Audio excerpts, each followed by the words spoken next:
No bar, no pinball machines, no bowling alleys, just pool. Nothing else.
Can you hear me now?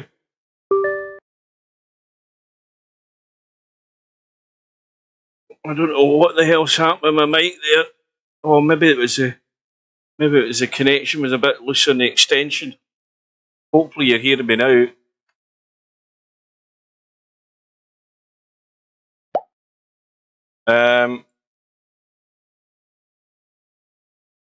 Yeah, I have to go into a room to actually see that I haven't muted myself, and I wasn't muted. I think it was just a cable. Right, quit match. Right, where are we? We've got about 5 minutes to go. What was I saying there? Right, aye.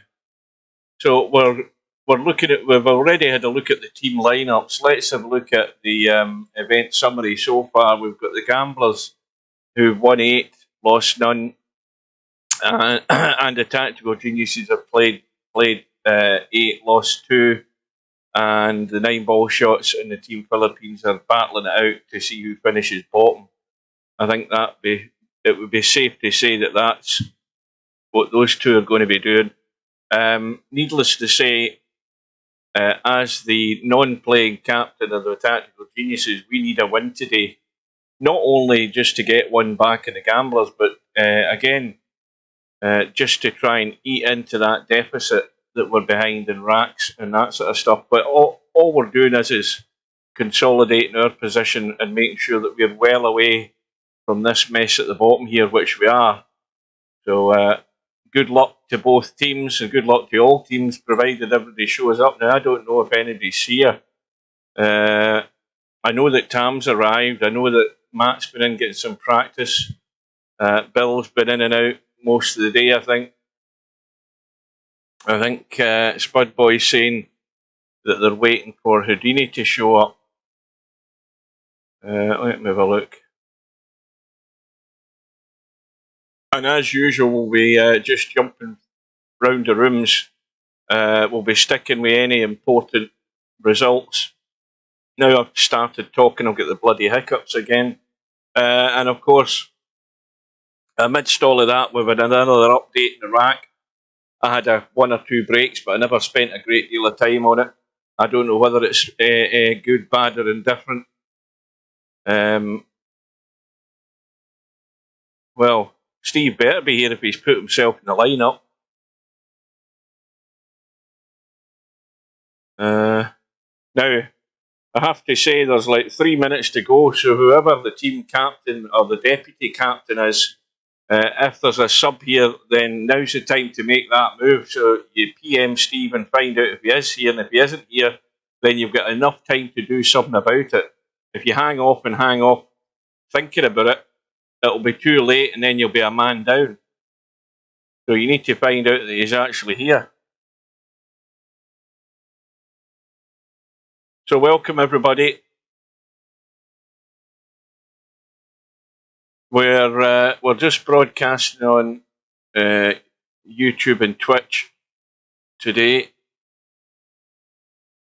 He put Chimp in, but he said during the week he couldn't make it, so he's put himself in. Right, but again, have you actually messaged Steve to find out that he's actually here? You're cutting it very fine if you've got a problem. It's like a minute and a half or 2 minutes still to 5 o'clock. If this was me, I'd be PMing him to make sure he is here and he does know that he is playing. Where are we? Right, league. So, once it... in fact, that's the other thing to remember as well.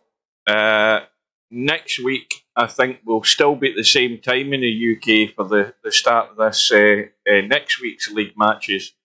The US has gone forward an hour, which they did last Sunday. We don't catch up with the clocks until the very last day of March. That's when our clocks go forward an hour. We move on to British summertime. So that's still another couple of weeks away. So next week, I think we'll still be on Greenwich Mean Time. So it'll still start at 5 PM our time, and then at the end of March we'll move on to 6 PM. Which I don't know whether it might be handy in case there's anybody needs a sub on the run-in to the end of these league matches.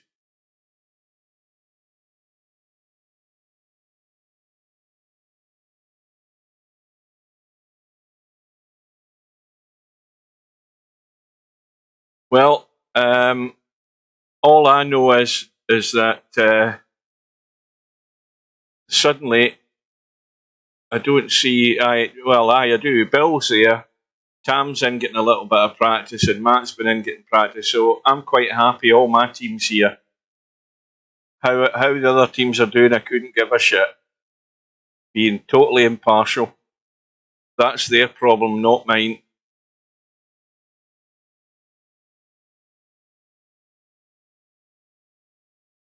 Right, how are we doing? We're almost there. We should be getting these rooms going up. Let's just tab to the matches thing. That updates, doesn't it? In fact, that's the day's matches, so it is. Right, that's already live. So these rooms should be going up. There we are. So the first matches of this afternoon, we've got Matt against Brainful Out. Obviously, that's the Tactical Geniuses against the... in fact, that's a thing Steve maybe wants to look at. He maybe wants to be able to have the team names there at some point in the future rather than just Winter 9-Ball League. But anyway, I'm just being picky. We've got Bill supposed to be against Steve, Sergresh against Houdini, Tam against Preacher, Vertical Liquid against Spud Boy, and Bobby Barris against Paul. Now, is Bullabog here? Or is he here as Paul? What the hell? I don't see him. I don't see him here. I see Houdini's arrived. But let's just have a look and see what the handicaps are. Well, Steve's getting 5 and out against Bill. That is extremely dangerous. Do we know if Steve's actually here? No. We've got Matt and Brainful out. Brainful out's getting a 5 ball again, very dangerous. And Tam is up against Preacher, and Preacher's getting the 8 ball. In the bottom matches, we've got Sergeresh and Houdini. Houdini's getting 7 and out. Vertical Liquid is getting the 8 ball against Spudboy. And finally, Bobby Barris is getting 7 and out against Paul. So I'm looking up and down there. I don't see Bullabog, who is Paul. I don't see him. And what was the other? Who's in the? Well, Spudboy's here. I know he's here, and Houdini's here. So Paul hasn't showed up, or at least he hasn't showed up so far. And again, he's probably slept in because it's late at night his time, is it not? Anyway, that's for them to sort out. Let's go into the top match. Right, so off they go. And Brainful out getting a 5 ball. And the break is dry. And Matt doesn't have a shot, I don't think. He's got a crazy cut into the side pocket, which he'll probably take on, knowing what he's like. In fact, he isn't. That's a surprise. I mean, it does cut, but the cue ball's running all over the shop. That's the only problem with it. But the 2 ball being isolated, you've got a good chance of having a shot at the 2, but you just don't know where from. Yeah, there you go. 3 ball handy, 4 ball handy, 5 ball handy. The only problem is a 6 ball, which is, I mean, it does go past the 9. It's the only one that you could say there could be a slight problem, just depending what angle you leave yourself on this 5 ball.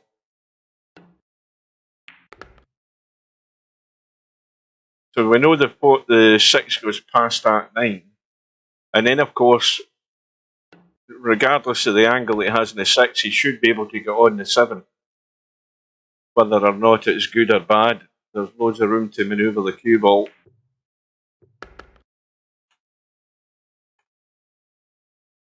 Well, that's just gone to that funny angle. I don't think he's going to scratch off it.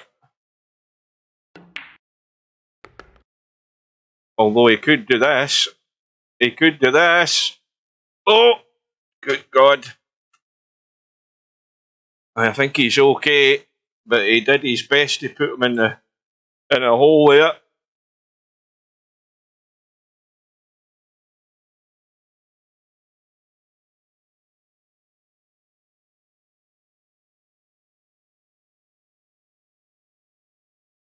Well, the question is, I mean, he's going to take some of this 9 ball now. Did he try and just draw straight off the 7, or does he run forward? Yeah, he's going to draw back. And now he needs a lucky kiss here. And that ain't necessarily it. He's finding ways to try and lose this rack, Matt. That was going to always be the problem in how good he got himself in the 6 ball, and he got himself in probably about the most awkward position he could, and he's still awkward. He's still awkward.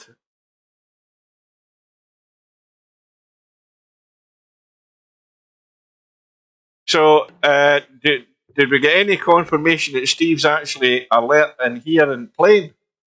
Well, we'll find out for ourselves. So Matt's off and running. Let's just have a quick run through. We've got Bill 1 apiece. In fact, Steve is available, so he's getting 5 and out.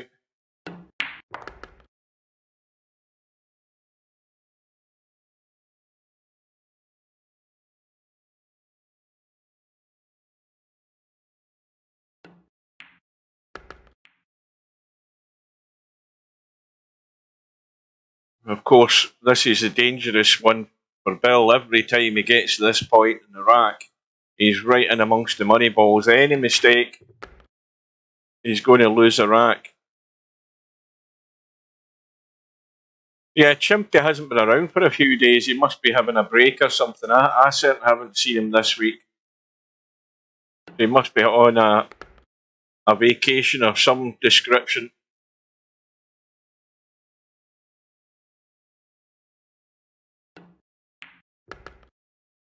So Bill's going to restore his lead, albeit a slender one. And now a final jump in the top matches down to Tam's room. Tam's up 1-0 for the Tactical Geniuses. He's given the 8 ball to Preacher. And Tam at the table. Now again, likewise, for Tam, any mistakes, he's going to make life easy for Preacher. Now, how do these balls bank now that things have been changed? Is he going for the cut? Is he going for the bank? This cue ball could run into the 8. And of course, now he's overcut it. Preacher's going to have his chance to get to that 8 ball. Now, this is just a little dink. It was a change in the rack again. Any time there's an update called as Pillow, go to the support page and scroll down the right hand side. You'll see the changelog button. It tells you what was done. It just says rack tweaks. It always tells you what the update was on the support page on the right hand side. There's a green button and you hit that and it will tell you what the update was. So Preacher is going to get a rack in the board, but like I say, Tam can't afford to make mistakes at the wrong end of the rack, and that's what he's done there by missing that 6 ball. And Preacher squares the match. So that's the top matches. Had the first look in. We've got Houdini and Sergeresh in the bottom 2 matches, and Houdini's getting 7 and out. Sergeresh looking to square this match up.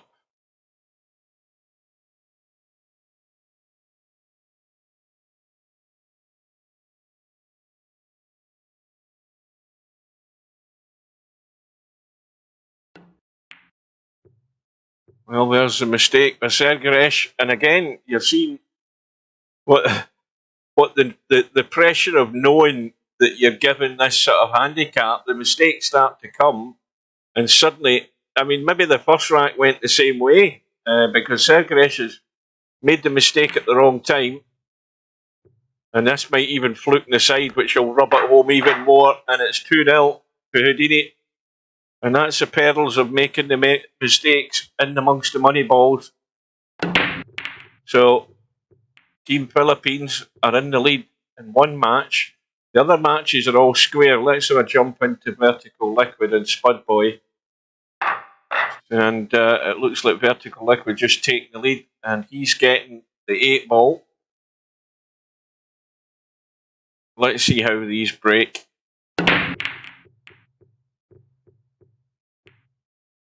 Now, of course, remember, there isn't any break box on in this league because it didn't, for some reason, it didn't set up properly and it's never been fixed. So we still don't have the break box in it.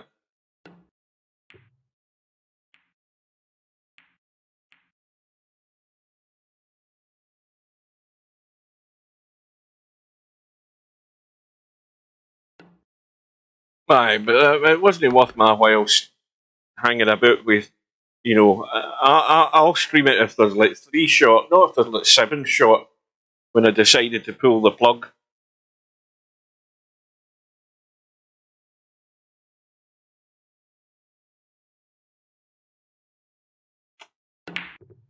Oh dear. Well, Vertical Liquid's eyes were on the 3 ball there. Trying to get that cue ball round for the breakout, but missed the 2 ball by quite a margin doing that. So all of these matches in their early stages, we've got Bobby Barris and Paul. In fact, Paul has shown up, which is good.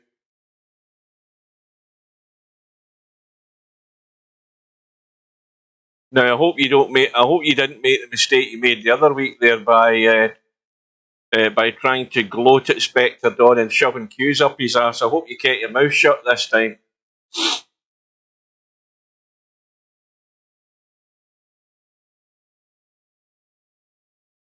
Well, here we go, Bobby. But this will be a long match.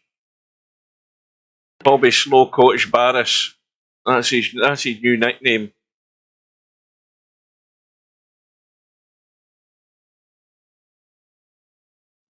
Paul Slows Molasses Barris. No, what did I say, Paul? Bobby, I mean.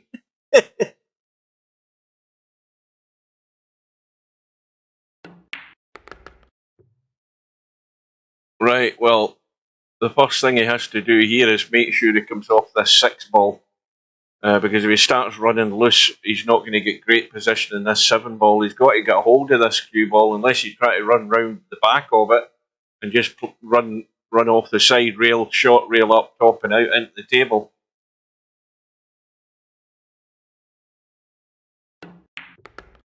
Now that needs to get a good bump, and it has done. A bit fortunate there to get that. But nevertheless, Bobby Barris just needs that for the lead. So he goes into the lead, 2 racks to 1. So that's us as a quick run through all the matches. Looking at the top match, Bill has got a slender lead, 3 racks to 2. Matt's looking good at the moment, 4-0 against Brainflout. But again, when you're given the 5 ball, you can't blink. If you start getting cocky and loose, the 5 ball for Brainflout is very dangerous. Tam is up against it. We saw that he made the mistake early on there, and now Preacher's got a 3 racks to 1 lead. Houdini is 3-0 up against Sergaresh. So at the moment, the Team Philippines have got a decent lead in 1 match, but they're down in the other 2. Whereas we're now tied all square with Bill and Steve in the first match, and we're up in 1, we're down in another, and we're tied in another. So back into the top match.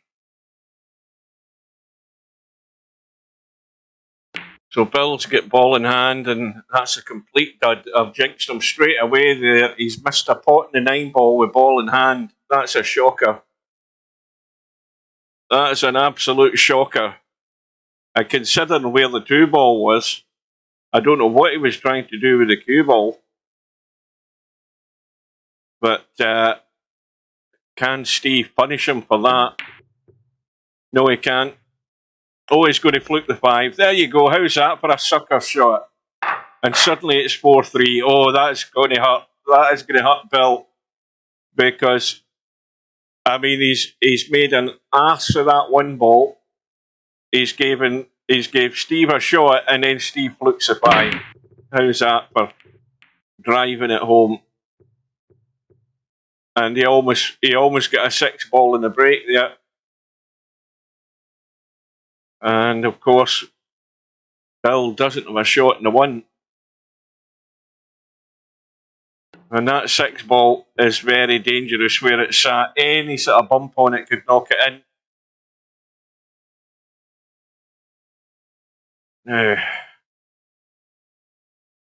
Steve trying to go around the corner on the left side, because that would be the way to get out of there, and try and come down and miss the bump on the 7 ball.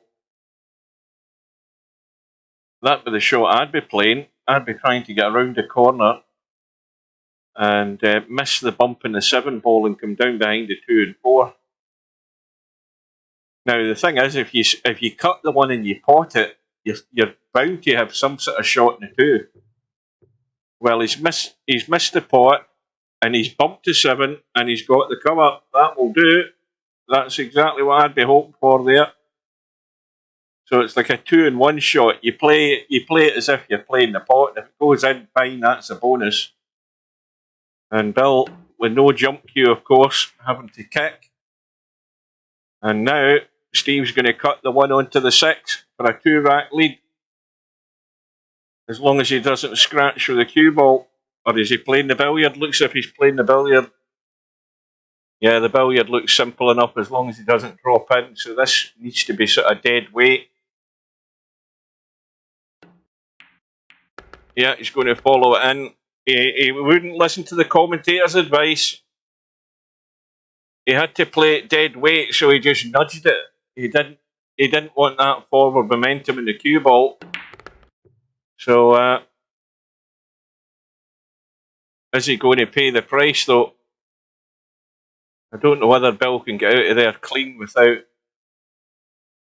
Well, the thing is, I mean, I could spot that happening straight away with the angle that he had. He had to play it a dead weight, just let the weight of the cue ball bump that ball into the pocket. He couldn't have much forward momentum on it, and he had too much on it. So Bill, this is the crucial one, getting good on the 5. So he has to make a decision on how he's doing it. He's doing it the simple way, just rolling the 4 in. Now let's have a look at the angle on the 5. Fairly straight. Now the problem with fairly straight is he can try and stun this firm and pinch a bit to go that way, but probably just straight back controlling the draw. See, he hasn't controlled that very well. He's left it awkward. And again, this is at the money ball stage, so the price can be very heavy to pay here.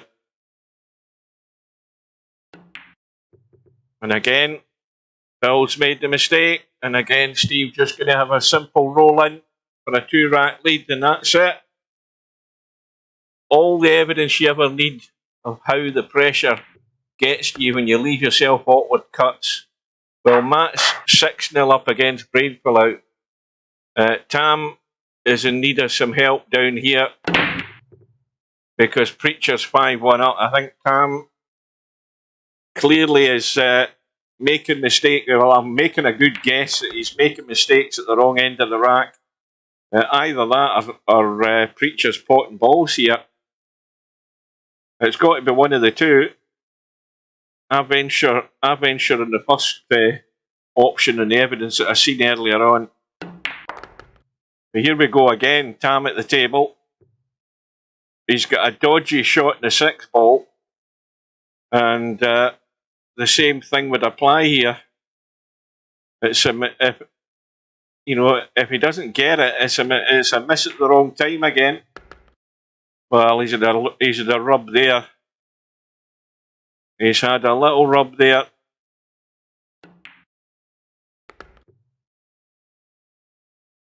Now, the cut into the side.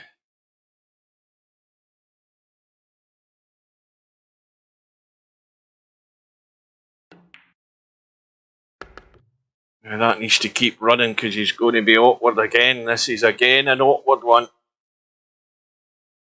These aren't easy. You see the angle, you got to play the pot. This time he rescues the situation, but he's got a fair way for recovery here to go here, Tam. So the bottom matches, we saw that Houdini had a 3-0 lead against Sergres. Sergres has got himself off the mat. Let's have a quick run into that one. In fact, Houdini's now got himself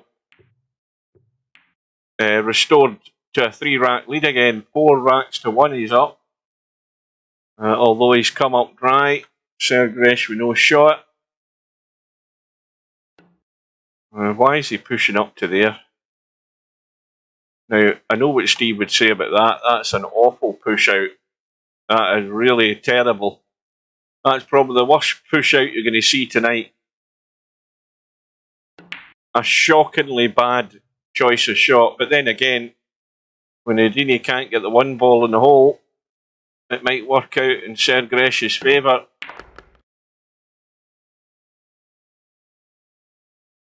He's left himself, again, a horrible distance in this 2 ball.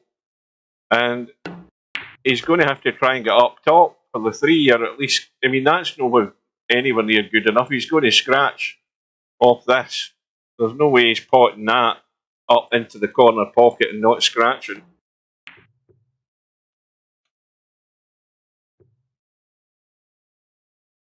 He might have actually covered this, I think. Yeah. He stuck it on the 5. No doubt about that.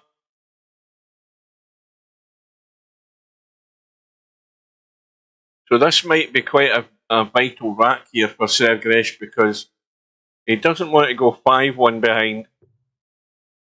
And Houdini almost kicked that in. The 4 ball is obviously a problem. Now, I think that's, again, very tight to get a cut on it.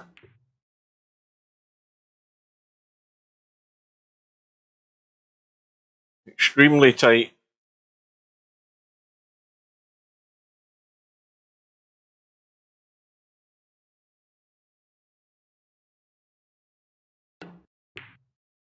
Oh, he's got that wrong. Gone in behind that 3 ball there, but might have got away with it. Right, so into the second match in the bottom 2 teams, we've got Spud Boy up against Vertical Liquid. And Spud Boy's just gone 4-2 in front. Vertical Liquid getting the 8 ball. Well, that 3 ball's going to go in. And Spud will have a shot in the 1. Now, this is a table for running out. Let's see if Spud Boy can do it because he's got no excuse. The only one that will be a problem potentially will be the 7, just depending on how he would get on it. But let's be honest here. He's got a 1 ball that's there for the putt. Why is he looking at the 2 ball?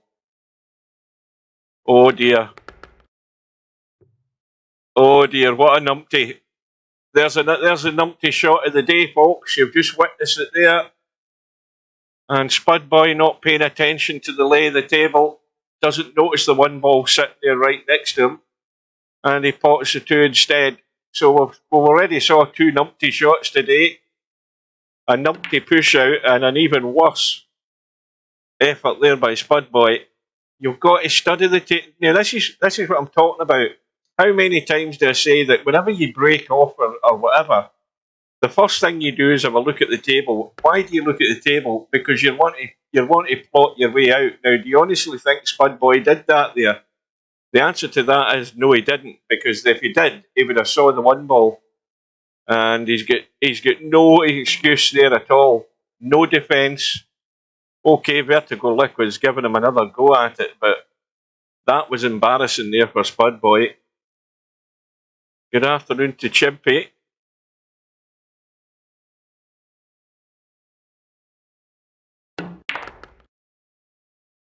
So can Spud Boy redeem himself? Well, he's just got himself in the 7 ball.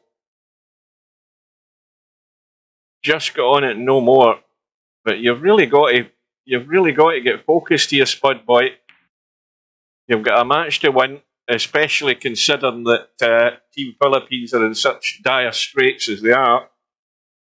You've got yourself into a lead. You can't go doing any more stupid stuff like shooting the wrong ball.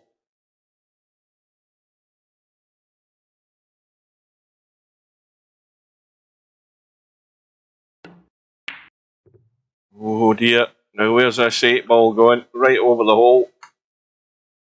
Well, unless Vertical Liquid does something completely crazy here, other than run around and get the cue ball out into the table. I'm guessing about another 5 or 6. Don't forget there's a playoff as well. The playoff week. Now this needs to come out and miss the 9.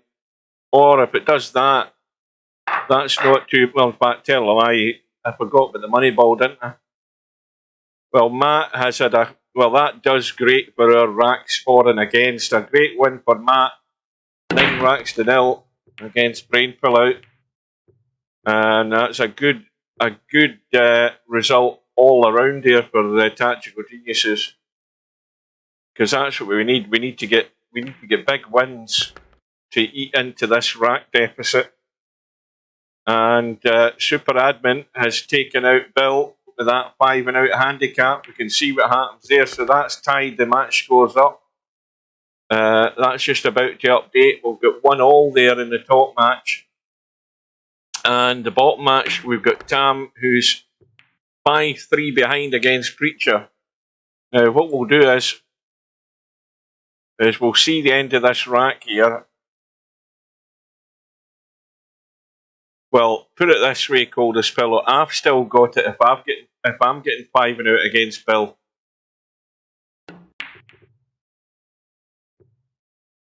Watch the cue ball. It's gone south.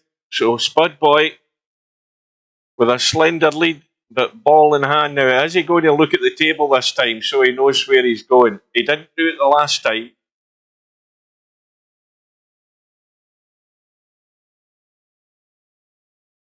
So now he's having a look around.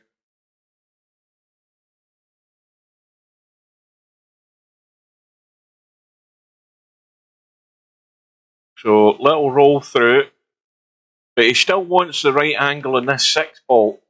See, that's no good. That's no good at all. I mean, this just gives him more work to do. This is just not thinking about what you're doing.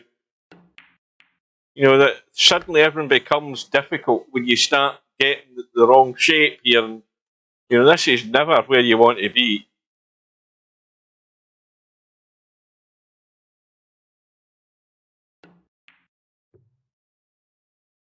Well, there you go. Help yourself again, Vertical Liquid. You've just got to pot this 7 and get down onto the 8. And you'll square the match up. But, well, I don't know what the hell Vertical Liquid was trying there, but the first thing you have to do is make sure you're not running into the 9. At least give yourself half a chance of getting on the 8 ball. And we're seeing careless. Now that's going to go in, but we're seeing careless stuff here because people aren't thinking about what they're doing. It's more than obvious they're not thinking about what they're doing. You know, and this is what really gets me. It really does annoy me watching people doing dumb stuff. They've absolutely no excuse whatsoever for doing daft stuff like that. They've been around long enough to know that. Anyway, so they're now 4 apiece in this match. And Spud Boy, don't forget, a 2-rack lead. So, final match to have a look at. And Paul's in trouble. Well, he's only 1 behind at the moment. In that final match, if we can get in it though. We've got Bobby Barris, who's getting 7 and out. 4-3 up. Paul with a shot on the 2 ball. And his problem here is the angle he's got in the 2 and where the 3 ball is. Well, this is not easy. Clearly he's going to either play the bank or play the combo. He's playing the combo. Yeah, that was never going to be easy. Now 4 ball, I think's out the game unless that looks awkward. I don't think that 4 ball's potting. I don't know that you can get to the potting angle of that 4. At least I don't think you can. No, not much you can do other than if you get the cue ball clean out into the table, you can at least play a half decent safety.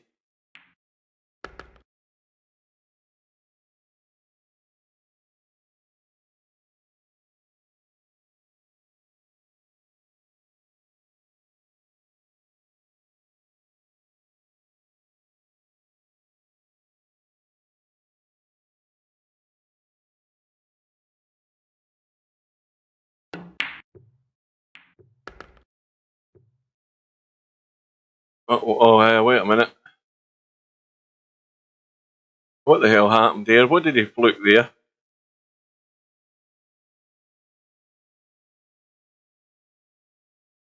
Anyway, still at the table.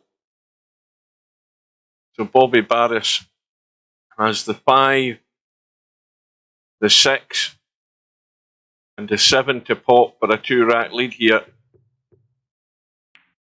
And Paul is going to get another bite at the cherry. And again, he's got trouble because the 6 ball doesn't go. And he's probably going to come down the table and try and play the combo again. So he needs to get up to about here if he can. Anywhere in this region, he'll have a decent chance. That's not bad.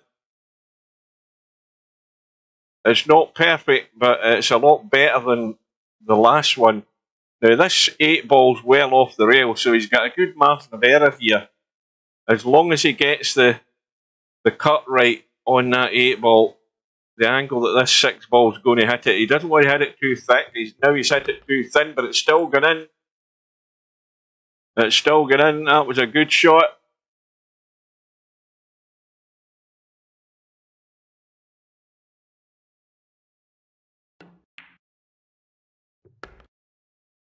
So, I think he might be a bit straight in this as well. Let's have a look. Yeah, but he's fine. So, Paul's going to tie the match up. So, updating the scores, we're still 1 apiece. Tam has got it back to 5-all with Preacher. I'm not going into that room because I don't want to jinx him. Bill is off and running in his second match with Brain Pull Out, and they're 1 apiece in that match. Spud Boy with a 5-4 lead in the Team Philippines match. So that, again, could be either here or there, the way this is turned out. At the moment, it's a 1-0 lead for the Team Philippines. Spud Boy has a chance, and Paul has a chance to give them 3 wins straight off the bat in the first matches. That would be good for them, considering their position. But this is going to be an interesting outcome here. I'm staying well out of it. Let's jump into that second match with Bill and Brain Fill Out.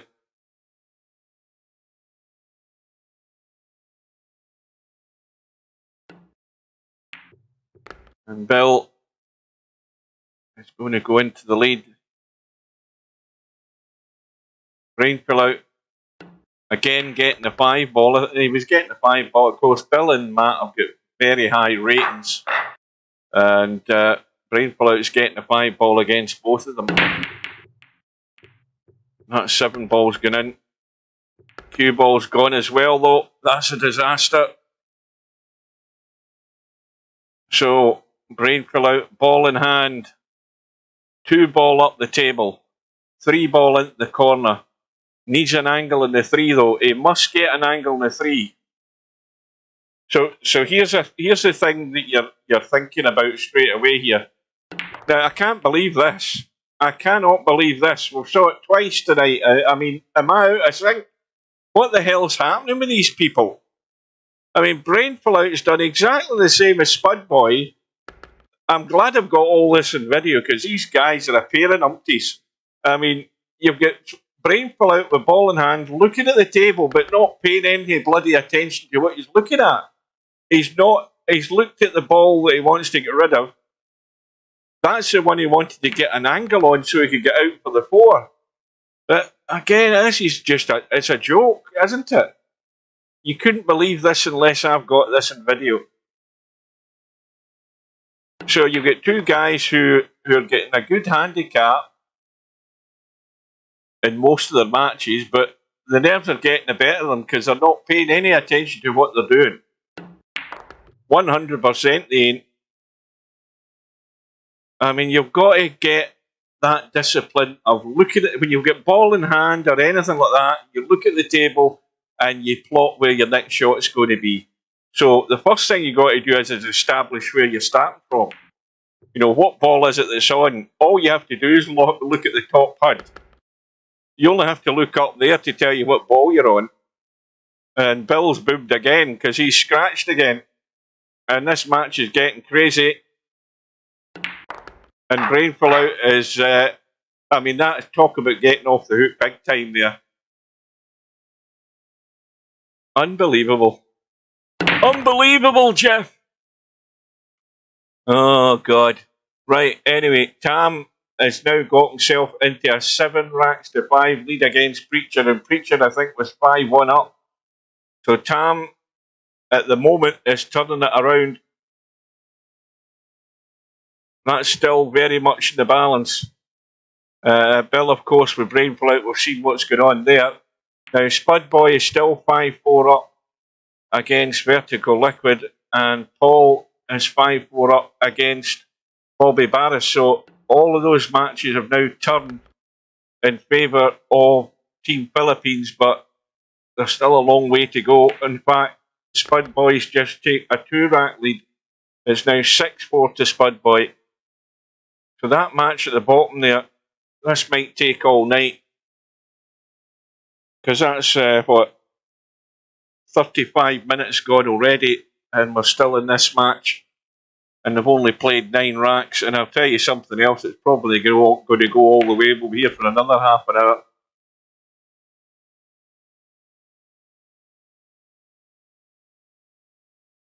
Right, see you later.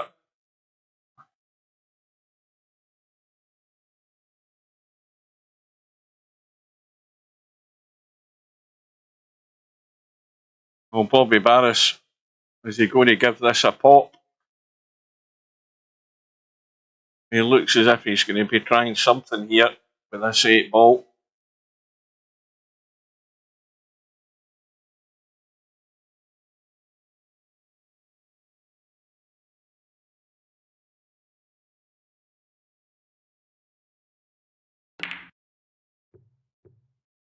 And then I don't know what he tried. I don't know what he tried. Right. Spud Boy. Well, Vertical Liquid at the table. Vertical Liquid getting the 8-ball as the extra money ball. So just, again, this is, you just roll this 7-ball in the pocket. You don't do anything other than roll it in. You're on the 8. You roll it in nice and gentle. He's overcut that. He's overcut that.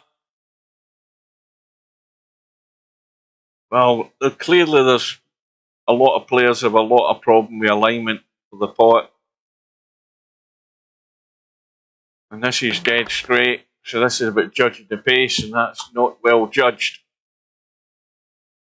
So Spud Boy has a bank. I think that looks pretty well set, that bank.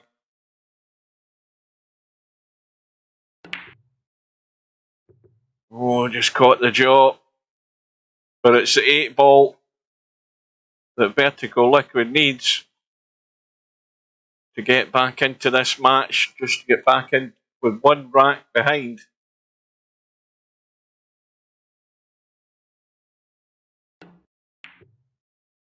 And this time, no mistake. So Spud Boy's still got work to do here. And a quick update. Tam is still 7-5 in front against Preacher. No further update than that. We've got Bill tied at 3 racks apiece in his second match with Brainfill out. And Paul is still 5-4 up. So obviously things can't move on until this final result comes through. And Tam's now on the hill. He's 8-5 up. Dare I go into the room in case I jinx him? I'm going to do it. I'm going to do it. Let's see what happens. Oh, this could turn into a nightmare.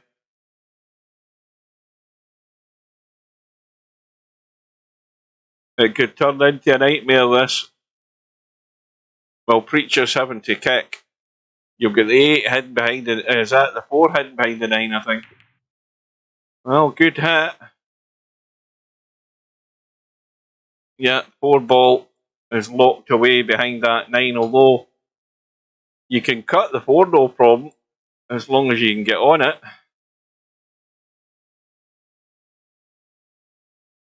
2 ball's going to hit the 2. And the 4 ball's now over the pocket with a bump. And Tam's going to have to play the combo here. And this is a pretty good combo. They're well set.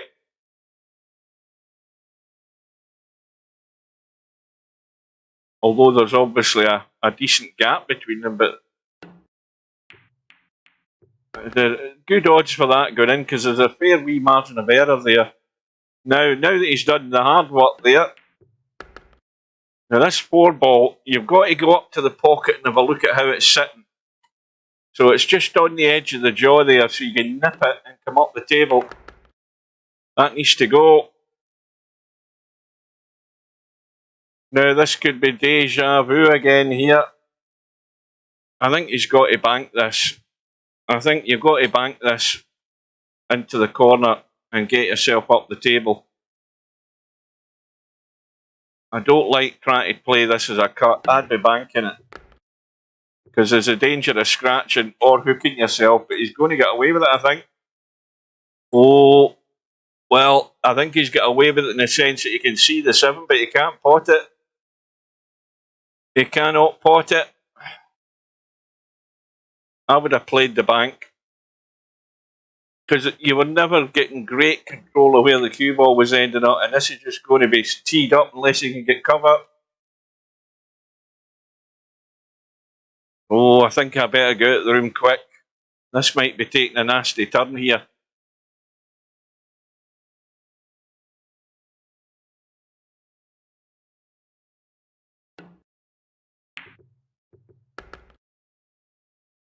Well, it ain't going to be an easy pot in this 8-ball. And Preacher's got to watch the scratch in the bottom right-hand corner pocket here off this 8-ball. The scratch is definitely on. But he's played it well. That's a good pot. And he's back to within 2. And Tam's nerves are going to be jangling now that I'm in the room.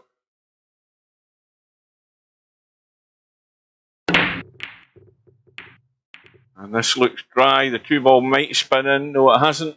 The 1-ball's not going to go in. So,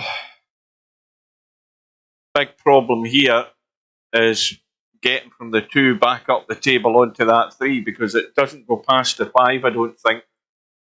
Well, let's be honest, it doesn't.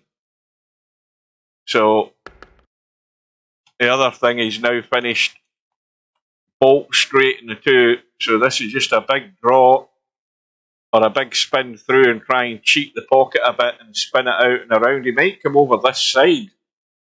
I think it's still a bit too straight to do that. Looking at it, you could end up following this in. I think he's got to draw this. Well, he's went for the big stun. Well, you've got a half decent safety here. Oh, he hasn't got the legs, so he hasn't got the legs. That cue ball needed to be down here another 3 feet. So there's a thin cut in the 3-ball. I'm getting out of the room here. I'm getting out of the room. The nerves are jangling watching that. Right, so quick update. In the second match, we've got Bill with a 4 racks to 3 lead. Brain fell out. Well, he's 5 balls gone, so he's having to pot the 8 and the 9 to square this match up here.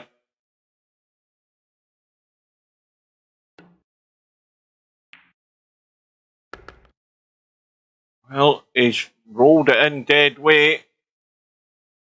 Got a fair bit of distance. But this for 4 apiece. And not a problem. So this match has got a long way to go. And it still favours Brainful Out because that 5-ball, I mean, Brainful Out can pot balls. That 5-ball money ball is highly dangerous. Right. Update in the bottom matches. Spud Boy's got himself in front by 2 racks now. 7 racks to 5. So everything's still looking reasonably good, albeit that Bobby Barris has now took the lead against Paul. So Team Philippines were looking for a whitewash there. They're still looking good in the second match. The third match has got a bit of a doubt over it now. And meanwhile, that top match still to resolve itself with Tam and Preacher. So let's go in and have a look at the... Well, Paul's just about to square the match here.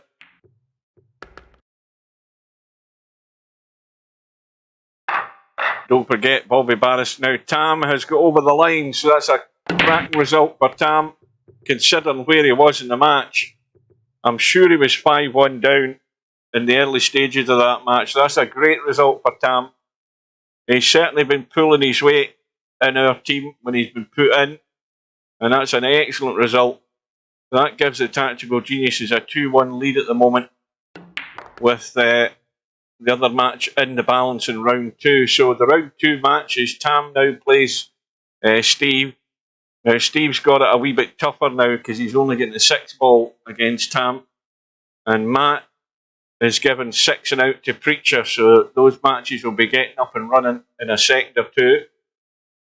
So Bill and Brainful out to resolve themselves in that second match.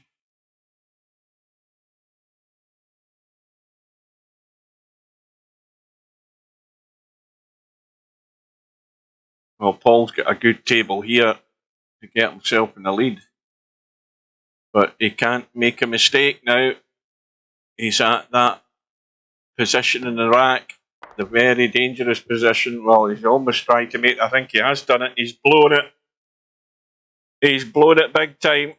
No jump cue, and he's hooked himself in the 6, and that's a big, big mistake. And he's also run into the 7. And ball in hand for Bobby Barris. So he's just got to find a way to go on this 7 ball, and it goes past the 9. It goes into all the pockets, apart from one up there.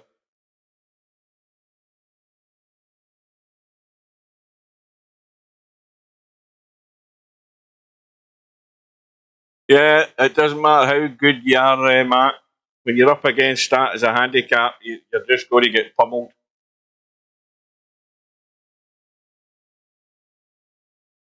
I mean, that's Bill's come on the wrong side of that in a few of the matches he's been in. Bill's get done with giving 5 and out. You know, a couple of money balls get in the break half the time for these guys. So, Bobby Barris has a shot on the 7. And this to take the lead.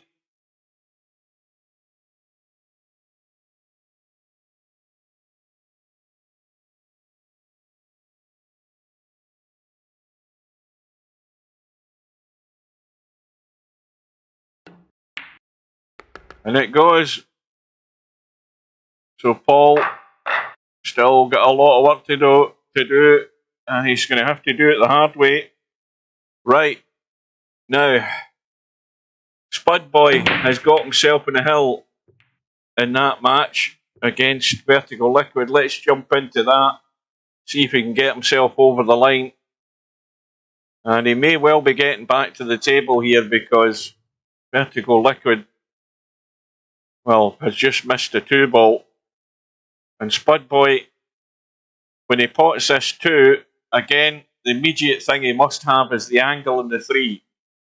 Now, there's no reason whatsoever that he can't pot this 2 and come over to about here and have the angle in the 3 to come back out here to get the cut in the 6. That's all you have to do. That's coming up the table too far. It's still too far, but it's still good enough that he's got the angle. So now you have to be over far enough that you can see that cut angle in the 6.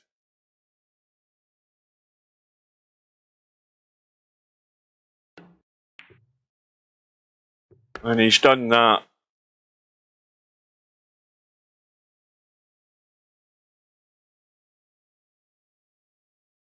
Now this is a tough one, because if he nips straight across the table, he can scratch the side here. But he wants to come across and over for that 8 ball. He needs to keep going to stay below this 8 ball, and that's pretty good. Now this only needs, to me, it only needs one look, this 8 ball, and you see this. You see the line. You don't send it to the rail too soon. You've got a big margin of error here with this 8 ball, but I would already have shot this ball. I would never sit this length of time before I hit a ball like that down the rail. And he's played it well, but watch the cue ball. Almost scratched.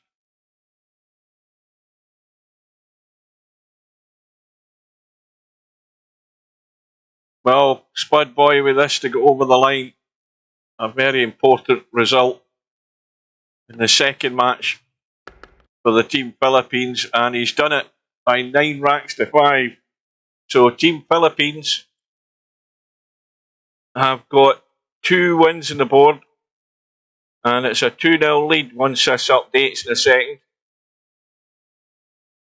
So Houdini won the first match, Spud Boys won the second match, and of course now it's all up to Paul to try and pull through this one against Bobby Barris. Bobby Barris gets 6 and out.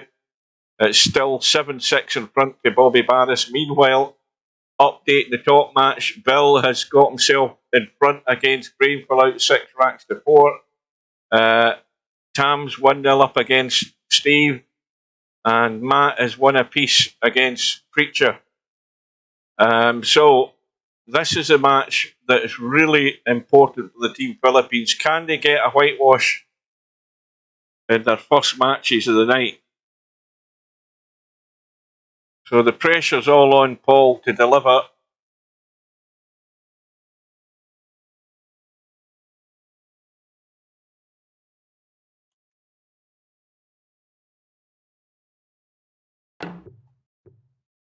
And Paul's going to get his chance.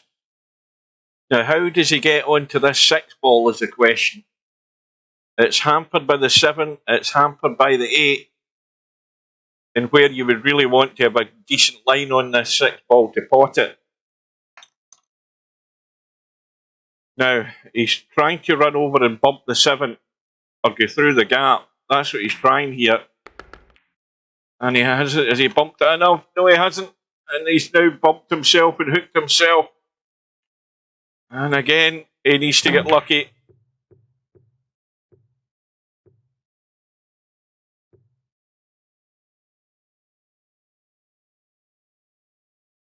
And that ain't lucky enough.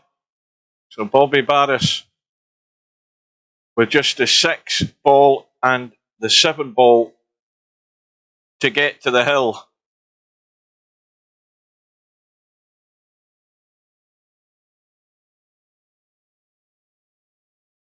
Now all you do with this is get yourself right out into the table for the 7 ball into the same pocket.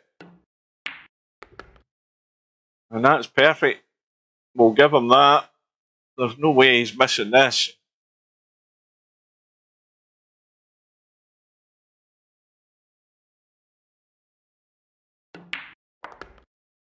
So Bobby Barris is going to be breaking for the match.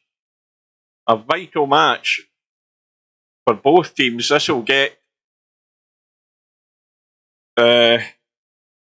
what the hell team are they called again? The 9 ball shots. It will get them off the mark, and it will also prevent the whitewash in the top matches. I think that's dry. So Paul is at last chance saloon every shot he plays now. And when he pots this 2, he's going to try and get a bump here, I think. Unless he's going to bump into the 8 or the 4 and try and play the combo. And that's not bad, although I think he might be slightly hampered. It looks pretty good though. But the 3 balls got away. He can still cut it. And he's got loads of room round behind the 9 ball. Just come right around the table in below this 4 ball. Oh, he's overdone it. He's overdone it. And he's not rolling far enough either for the 4 ball. So He didn't play it very good at all. He had to roll right down towards the 6 ball there to have a shot in the 4. And he's underhit it by quite a margin. And what's more, it could be his last shot if Bobby Barris can hold his nerve.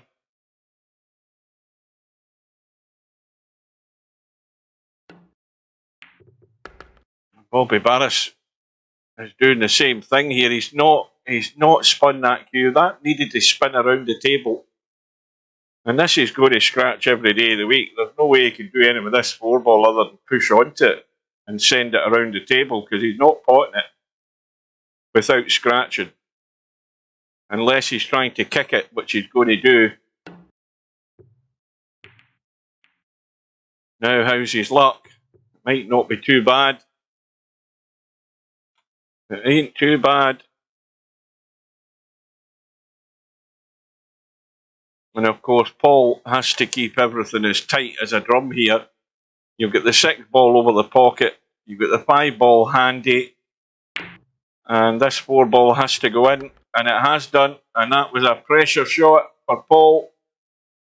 And now can he see it through to get back within 1?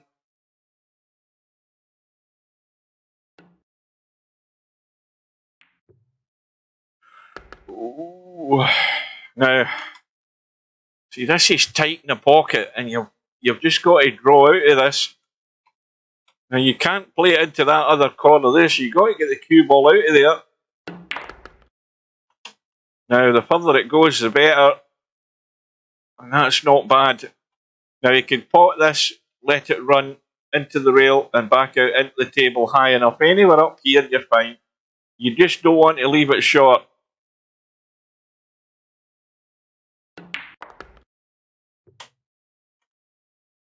Further the better. You want them to be straight roll-ins at this stage of the match. Right, we need a quick update here. So, Paul's going to be breaking to take this match all the way. Let's have a look. We've got Mr. Bill is 7-5 up against Brainful Out. We've got Super Admin Steve is now 2-1 in front against Tam. And Matt is battling away there against Preacher, given 6 and out, but he's 3-2 in front. The bottom match, round 2, Houdini against Vertical Liquid. Vertical Liquid's off and running, but this match is still in the balance here.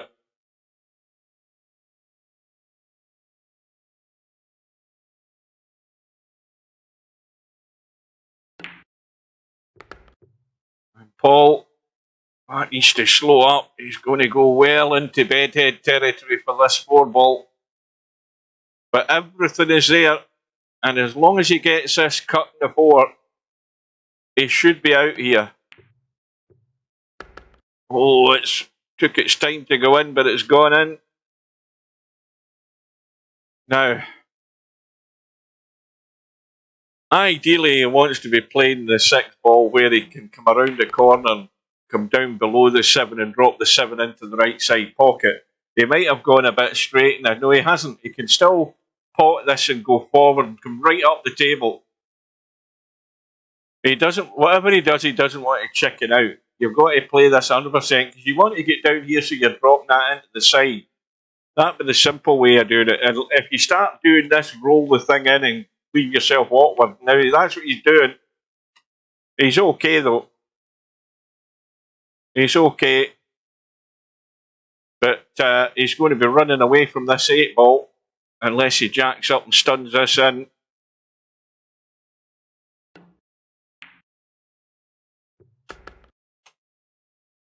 I will give him that. So this match on a knife edge. It's going to be down to the final rack.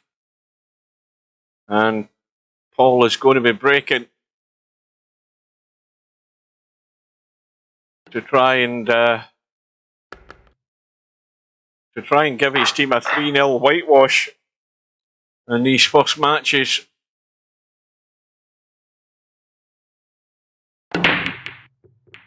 Watch the 9 ball. 9 balls get in, and it's game, set, match.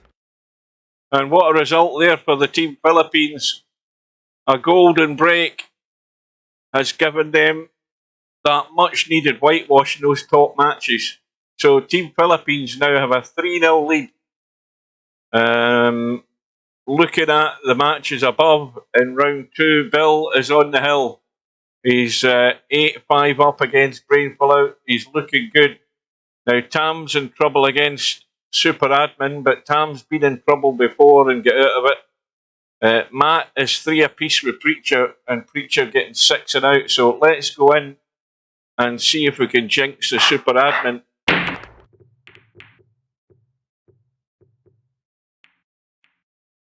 I don't think anything went there, did it? Oh, it did. 5 balls gone. Now the 2, of course, is out the game. But the 2 and 8 can certainly be made as a combo, although the 8 ball's further away from the rail. There's loads of margin of error there if you get right down on it. So Tam should already have had a look at that, because he might be getting a shot in a minute here.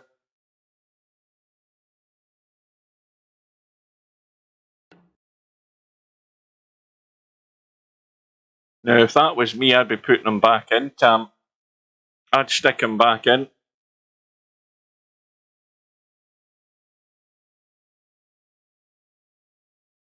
Because you're stuck to the rail. You can't really get to the cue ball.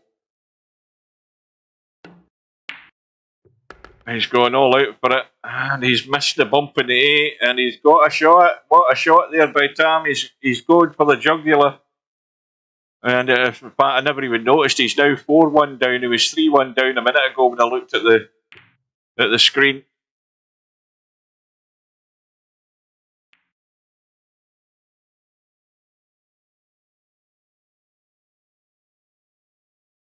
And Bill has got the win against Brainfallout, 9 racks to 5. So that now gives. Is that updated yet? Yes, it has. It now gives the Tactical Geniuses a 3-1 lead. And Matt is still tied at 3 apiece here with Preacher. So this match with Tam and Super Admin.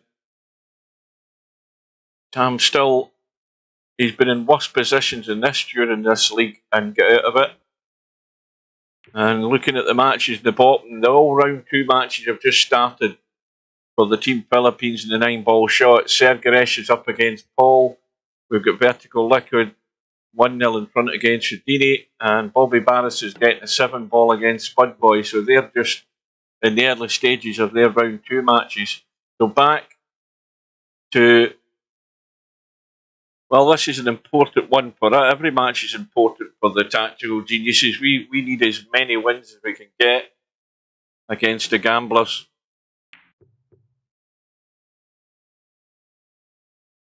And that's not a bad safety by Tam, I don't think. That's pretty good. Full ball snooker on that 2-ball. Easy enough kick to hit it though.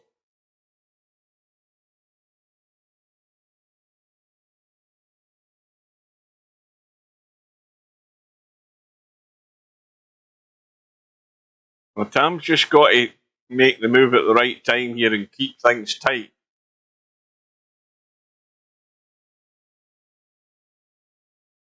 And above all, if he gets any opportunities, like from something like this position, then although the table might not be ideal for running out, then well, that's actually not a bad hit there by Steve, because he's put that 2-ball really awkward. He's put it really awkward,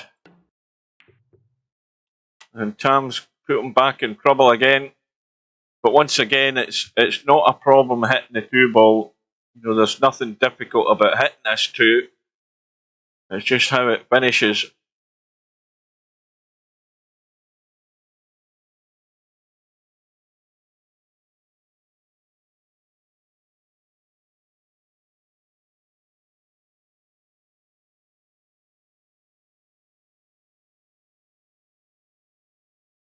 Now, if you hit this, you've got to hit this at a pace where the ball's going to hit a rail, remember. And they might have actually kicked this 2 in, and that's a good outcome there for Steve. He's going to have to get a hold of the cue ball here, though.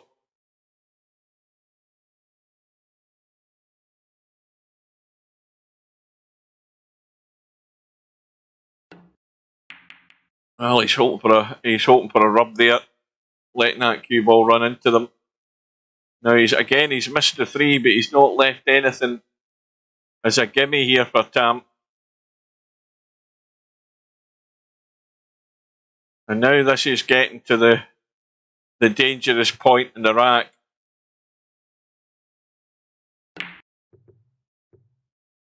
And that 3 ball needs to go safe, but it isn't. The cue ball's running. And now Steve's got a great chance.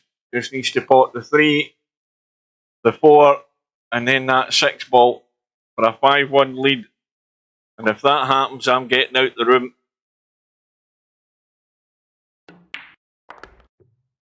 Oh, he's overhit this. He's overhit this. And Steve will be cursing at that. Big mistake there. Look at all the acreage he had to get into that cue ball. And he's made a right boo-boo. And Tam's got off the hook here. And he's got to punish him for that. I mean, he had all the right-hand side of that table to put that cue ball into, but at least any sort of sight in that ball. And ends up hooking himself. And Tam's got himself a wee bit fiddly here. Now, a gentle roll in for a straightish 8 ball. Now, he needs to check that 9 ball, because that looks fairly tight, that 9 ball. And that 9 ball is frozen to the rail. He's got to get, and this is no good. This is no good. Well, it is if he plays it up top. He can roll as close to that side rail as he can. And that was, oh dear, it's rattled. I thought it had gone in. Well, Steve's got the same problem, because this is absolutely rock solid to the rail, this 9 ball.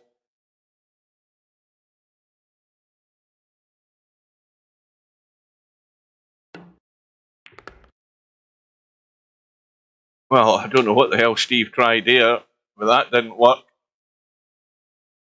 He's left, and that's a semi-pro wiggle from the super admin. And it's absolutely joined. It's bolted to the rail, this 9 ball. Yeah, double kiss was always going to happen. He was always going to skim off that. So Tam's got a gift of a roll in the 9 ball. And he's had a bit of assistance here from super admin, has to be said. So Tam's got back to winning 2, and we'll leave it at that for the time being. Now, Matt seems to be in a marathon match here with Preacher. Preacher getting 6 and out. Let's go in and see if we can jinx Preacher. Totally impartial, of course, and that's a double kiss as well. And Preacher's got away with it, but of course now it's in dangerous territory here for Matt. Any mistake in this 6 ball, he's going to gift this rack to Preacher. All of these are his money balls. And Matt's doing the right thing. He's just ducking and diving. Because, you know, he's got to expect to have a chance here. If he gets this 6 ball, he's going to run out. But he's got to protect the 6 ball at all costs. Unless Preacher does that and banks it. And that, he left the bank on. Oh dear. So Preacher now into the lead, 5 racks to 4. Matt's going to be kicking himself. He's going to be kicking himself big time. He didn't get the cover on the 6 ball. It left him a sniff of a bank. And of course the bank was in clean as a whistle. But Preacher's returned the favour. He's scratched off the break, but Matt, with ball in hand, has not got an easy table. That 3 ball's horrible. And the 2 ball has gone in the break, so the 3 ball's the next shot here. I mean, it will drop into the side. But he's trying to get above it to play it past the 8. This looks very tight past the 8 ball. Oh no, it does go, but he's got to watch the cue ball. Oh, he just caught the knuckle, and he hasn't caught the knuckle soft enough because he's hooked in the 4. And again, this is at the dangerous point in the rack. Just caught the edge. Right, quick update.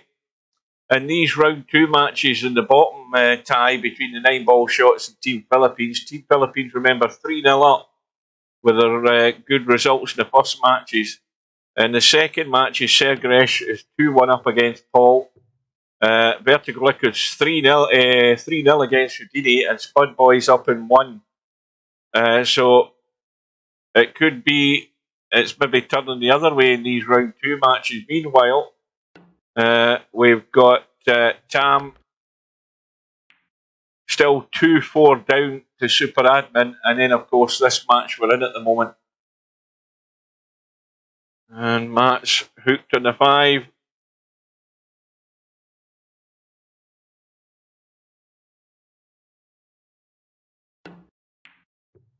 And that's just teeing it up.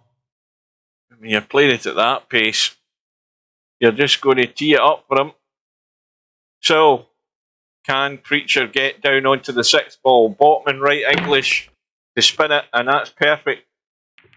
That's excellent. So, Preacher's learned a few things. The bottom and right English in the cue ball, as soon as the cue ball hits the rail, it spins it that direction with the right English, gets it up the table for the 6. And all of a sudden, there's a 2-rack gap here. Well, we can see that this isn't just money balls in the break.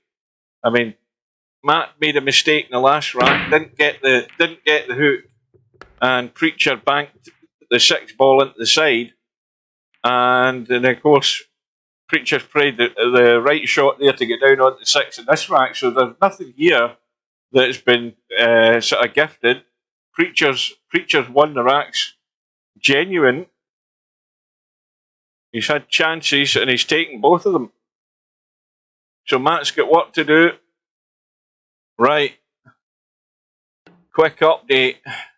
Tam's got it back to within 1 against Super Admin in the round 2 matches in the top tie between the Tactical Geniuses and the Gamblers. Tactical Geniuses 3-1 up overall. Meanwhile, Paul and Sergeresh are going at it in their second matches. They're tied at 2 apiece, and this is a scratch match between these two. And Sergeresh having to kick at the 2. Now that 6 ball and 8 ball obviously are the combo, but depending on what happens here, things could be moved here. Things could start rolling about here. And that takes the 6 ball, the 8 ball out of the block in the pocket, so the 6 ball's now clean, and Paul's got ball in hand. Now again, straight away, he should be playing the 3 into the side, so he needs to stun down the table for this 3 into the left side pocket.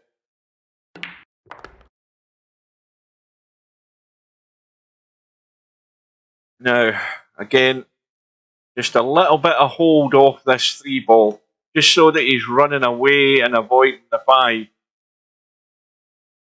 You don't get into it too much though, and that's perfect. Just to make sure that you're not running down and bumping the 5, you just want to get down there and leave it clean. And he's got a nice angle in the 5 as well, so get yourself high enough in the 6, whatever you do. And again, the angle's there to go straight off the rail and straight across. 7 in the same pocket. But don't chicken out. You know, he left himself a wee bit short, and he had to try and be cute. You know, he might have put a bit of English on there. I don't think he really needed to worry about that. He just needed to get far enough out of the table. If it comes off the rail and comes that direction, you've still got a decent cut in the 7. So it looks as if Sergeresh is getting a gift, really, to go into the lead in this match, but it's still got a long way to go. And a quick look at the round 2 matches here. Tam still trailing by 1 against Super Admin. Preacher with a 6-4 lead against Matt. We've got Vertical Liquid now with a 3-2 lead against Preacher. And this match is also a scratch match, so this could be a while. But Houdini at the table. And that's going to come up over the side pocket, I think. I think it's going to get there.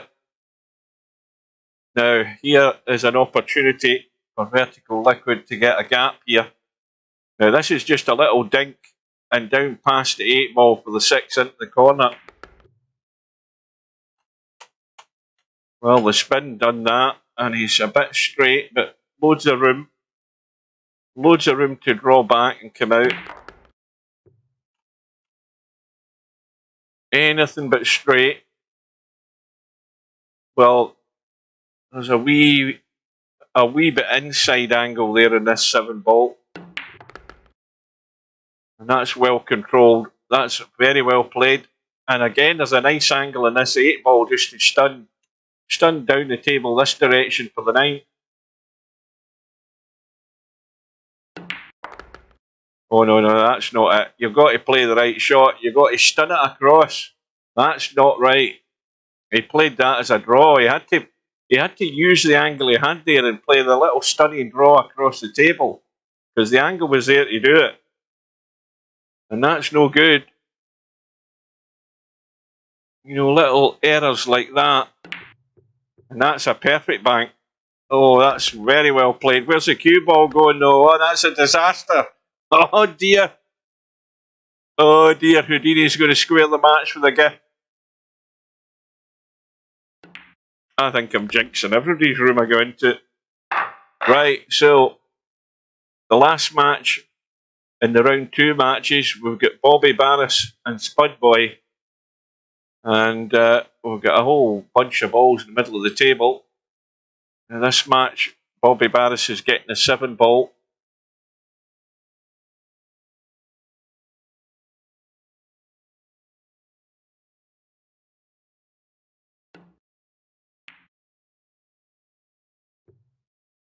Yeah, I think this could be a long drawn out affair. This match here with Spud Boy and Bobby Barris. Well, looking at it, Steve's now got himself back to 2 racks in front. Matt's got himself back to within 1. I think we'll have a jump in at this. Matt, well, this is a bit of a mess here as well. Steve's going to have a shot in the 1. He's going to pot the 1 and then he's going to try and lock Tam up here, or play a 3-9 combo. And I think he's gone too far. He's overhit that. Yeah, he's overhit it. I mean, he can get the 3, but the old eyes are playing tricks on him. Well, the 3 doesn't combo onto the 9 because you can't get past the 8, so Tam can put Steve in trouble here. I don't know what the hell he's doing though. I mean, if he's trying to put Steve in trouble, he puts Botty. What the hell's he trying? Good God. I mean, let's be honest, that was not the shot I would have played. I would have just stunned that and stuck him right on the 8. My God, he was playing a big risk there. I mean, he's left him a kick in here. This could end up a disaster. I don't know what you were thinking there, Tam, but that was not the shot. Well, Steve's playing this pocket weight, and that's very well done. And he can get enough of the 4. Oh, Tam's going to feel an idiot in this rack. He definitely will do, because I mean, with ball in hand, he had to stick him right on top of that 8 ball. It was the easiest shot in the world. And of course, Steve now just needs to get. In fact, he's left him. He can't get to the 5. He can't pot the 5 on the side. And he's going to get reasonably safe, and he's going to hook Tam as well. There you go. That's what happens in pool. When you start doing stuff, this will come back to haunt him. That ball and hand shot that Tam had there. I'm telling you, it's going to come back to haunt him. Played the wrong shot. So Again, a tough cut in the 5, but this cue ball may well bump into the 8 or something here, and he'll have a decent shot in the 6 you'd expect. So he's got to go all out for this pot on the 5. He's bound to bump something here, and he's overcut it by a mile, and he did bump the 8. But again, it's well, it's a thin cut. The 5 is off the rail, and look at the 7 ball though. The 7 ball. Oh, it does. It goes into the side. Now, Tam should already have had a look at that, because if he's going to play the 6 ball, he's got to get back down the table here, this side, to have that 7 into the side. That's the only place it's going to pot, unless he's somehow finished in the short side. But he's got to play the percentage shot, get a bit of left English on this, go through, and down the table, this side. So this is a shot. No, he's trying to get in the short side, and that was never going to happen. Why doesn't he do the right shot? He's trying to be too precise here. There's all this space to come down here for this 7 ball, and it cuts into the side.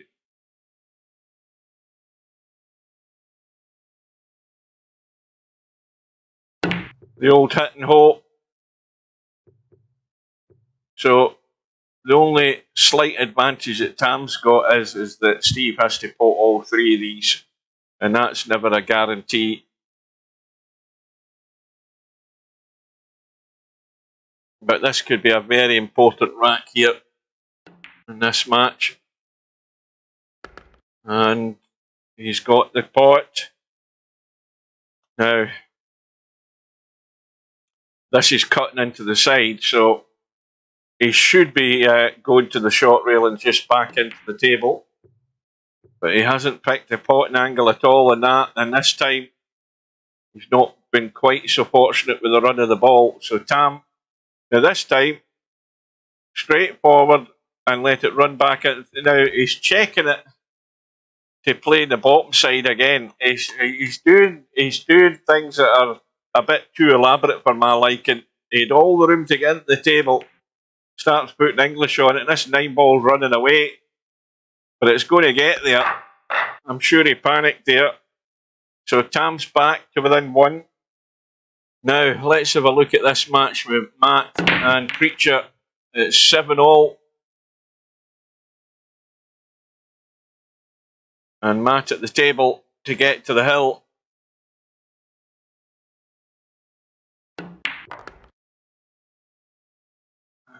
Has he finished on this? It's a wee bit dodgy. I think he's fine going forward.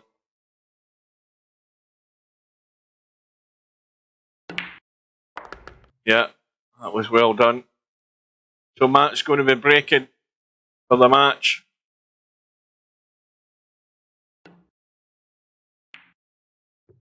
Oh, that 9 ball wanted to go wide there, didn't it? Well, balls have gone in. He's going to have a shot in the 1. This match is over. The 5 is gone, and the 8 is gone, and everything's on. This is the kind of table you like when you're trying to get over the line. You've got a table where there's absolutely no reason or excuse that you cannot get out here.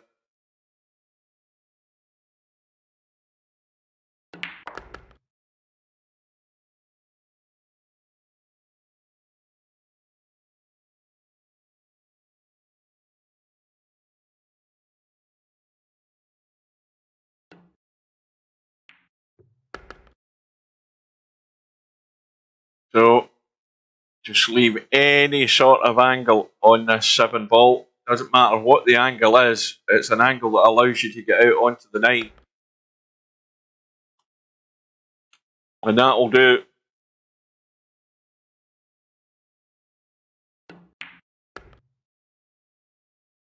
So, given 6 and out against Preacher, Matt's managed to overcome it. It was always going to be tough, but that's a good result for Matt.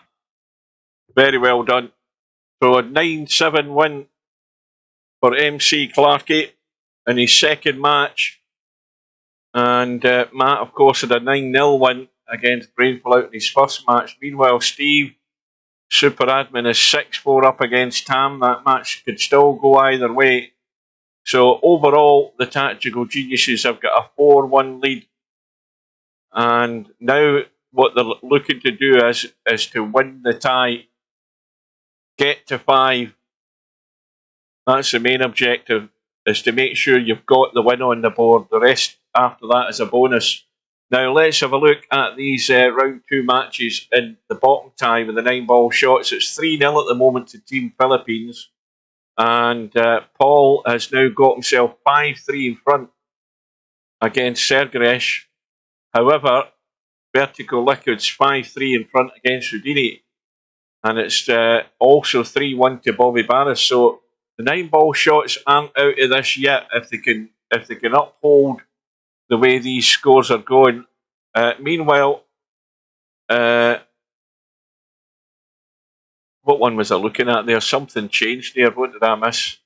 Oh no, it's just the match that's come up. So you get Bill now starting his round 3 match with Preacher in the top tie. So Paul has a lead. Let's jump into that match for the Team Philippines. The scratch match against Sergaresh. And Sergaresh has a potential bank on the 2 if he wants it, but I think he's just trying to duck for cover here, which is probably a wise move. But has he got it? No, he hasn't. And well, Paul can pot the 2, no doubt about that. Can he? I think he can get away without running into the 5 here, because he wants to obviously come down for this 4-ball. And he just missed it. And he's not going to scratch. But how's the angle? It's no good. He's dead straight. And there's not much you can do here. I mean, he could try pinching a wee bit.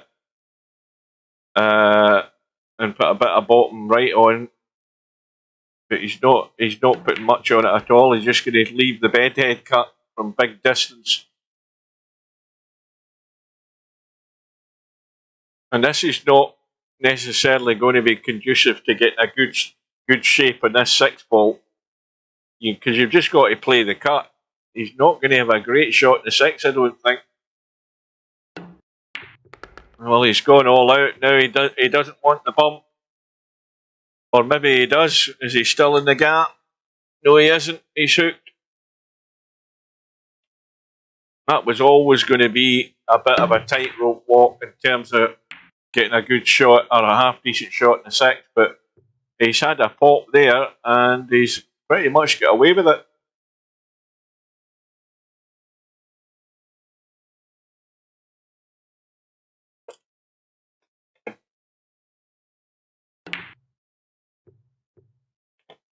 Well, that 6-ball might just be popping out. I think it has done. Yeah, Paul's got a shot. But again, he's pretty close to the rail, so he's got to watch the cue ball here. You'd normally want to do something to stop this cue ball getting into the far corner on the left-hand side, or heading up that direction. But if he plays it pocket weight, he's going to have a shot in the 7 into the side. Oh, it's going to be thin though. This is definitely scratch territory.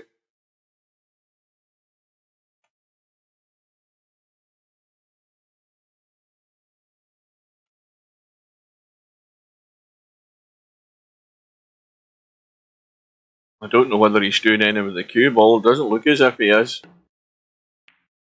And he's got it far too thin. Well, that should be costly. It's going to allow Sergaresh to get back within 1. Right. I think we need to... Well, we'll give him that 9-ball. Let's have a look. Super Admin has still got a 2-rack lead. He's 7-5 up against Tam in that round 2 match. And meanwhile, Bill in his round 3 match has got himself one rack in front. This match that we're in, of course, the other matches, we've got Vertical Liquid now 7-3 up against Houdini, so that looks like a score on the board for the 9-ball shots at the moment. Bobby Barris is still 3-1 up against Spudboy. So there's a chance of a couple of points on the board there for 9-ball shots, and it could end up an interesting finish this tie, because they could rescue the situation here if they get 2 good results here. The remaining racks to go. Right. Meanwhile, Tam, I think, needs some help here.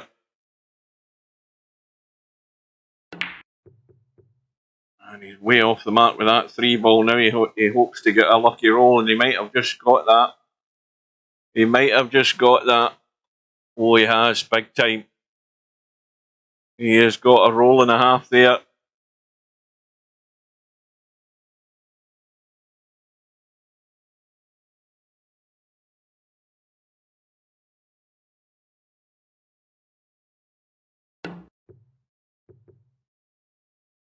Well, this is what you want. You want ball in hand. So I would just roll the 3 into the side pocket and leave myself as straight as possible in the 4. And that isn't as straight as possible. You see, now he's got trouble because he's potting the 4 and the cue ball wants to run away, and he's having to do work with the cue ball to still see this 6-ball. So he's immediately got that wrong. You had to make it simple by coming out and getting yourself straight in the 4. That way you're simple. You're rolling it in. You can leave an angle to 6 to get out and out around for the 7. Now this is up in the air as to whether he's going to have a shot here. And that needs to bump, and it has done.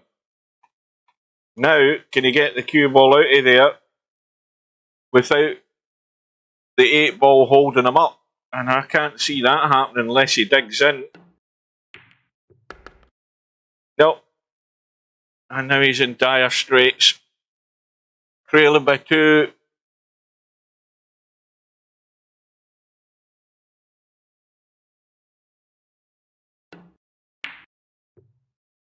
Tom trying to play it safe. And that 7-ball. Well, at that distance it's tight, but it does go. I mean, it's really tight, but it will go. I mean, there's not much room at all between that left jaw and the 8-ball there to find that little path.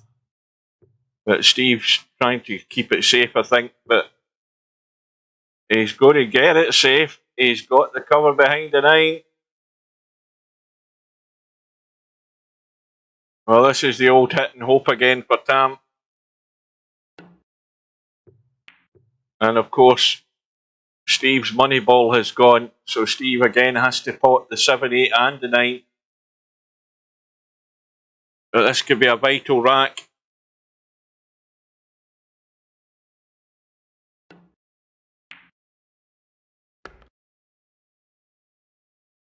Well, this is just drop the 8-ball in.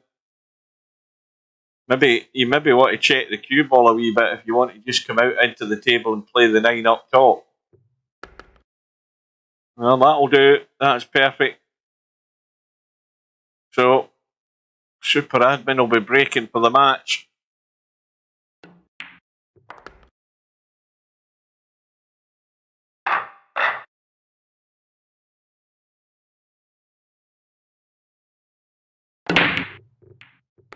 And the 5-ball's gone in. The cue ball has gone as well. So once again, Tam has ball in hand. And he's going to have to run them. Now again, you keep it simple. You roll the 1 ball up the table, but you go high enough up on that 2-ball.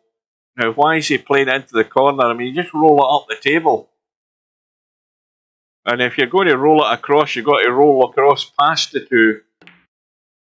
And he's underhit that by quite a margin as well. And he's getting nervy here, Tam. Vertical Liquid has won through against Houdini by 9 racks to 3, and that's an important win because that gets the 9 ball shots off the mark. And now that other match, Paul's now 2 in front, but the one in the bottom there, Bobby Barris, is now 5-1 up against Spud Boy, and that could be a vital win for Bobby Barris if he can see it through. Meanwhile, back to this match. Tam's making life difficult for himself. And now he's gone awkward again. He's having to dig out shot after shot here.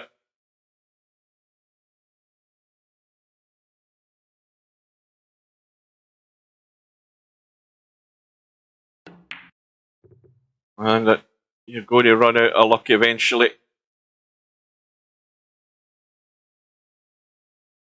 So, Steve on the hill.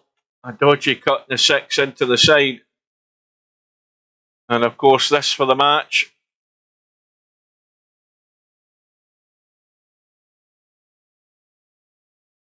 I mean, he's not going to scratch, but he's going to bank it. I'm sure he played the cut, but he's ended up banking it. And it's a win for the gamblers. Super Admin gets the point on the board, which now gives the gamblers 2 points. So now, Bill, who's already started his match with Preacher, is 3-0 up, and Bill could be the player to get the Tactical Geniuses over the line tonight. So Tam and Brain Pullout are about to start, and Matt and Super Admin are about to start, and Super Admin's getting 5 and out against Matt. And again, that's incredibly dangerous. So Matt's going to have to be careful in that one. Now, meanwhile, we've got Bobby Barris now 6-1 up against Spud Boy. Bobby Barris getting the 7 ball. You've got Paul, who's 6-4 in front. So this match for Bobby Barris and Spud Boy is now vital to keep them in the tie and give them a chance of maybe scraping something out of this match. Let's have a drop in.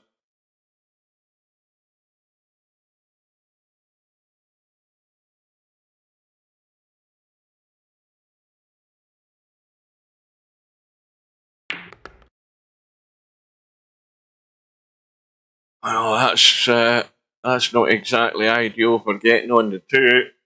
I mean, yes, he can cut the 2, and yes, he should have a shot in the 3 if he does get it. But there's ways of making this a bit easier for yourself.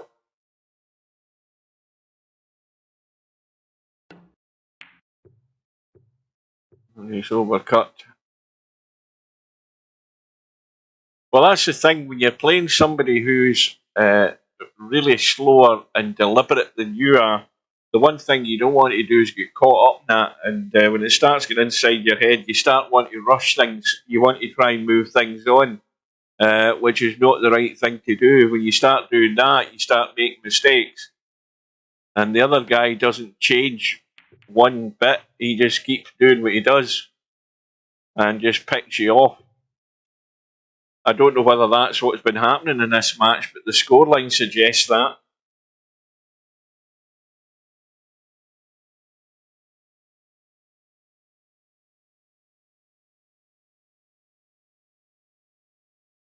So once again, the important shot's going to be from this 3 ball to the 4. And it all hinges on that angle that he has, if any, on this 3 ball when he pots the 2. Now, that's a perfect angle if he wants to just come down on the short side. If he wants to come down this direction, but the problem there is you're interfering with the 5 ball. You could end up in trouble doing that.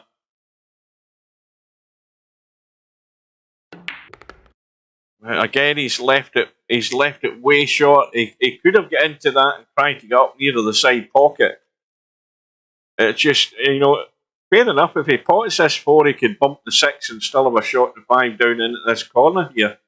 He might brush the 7 as well.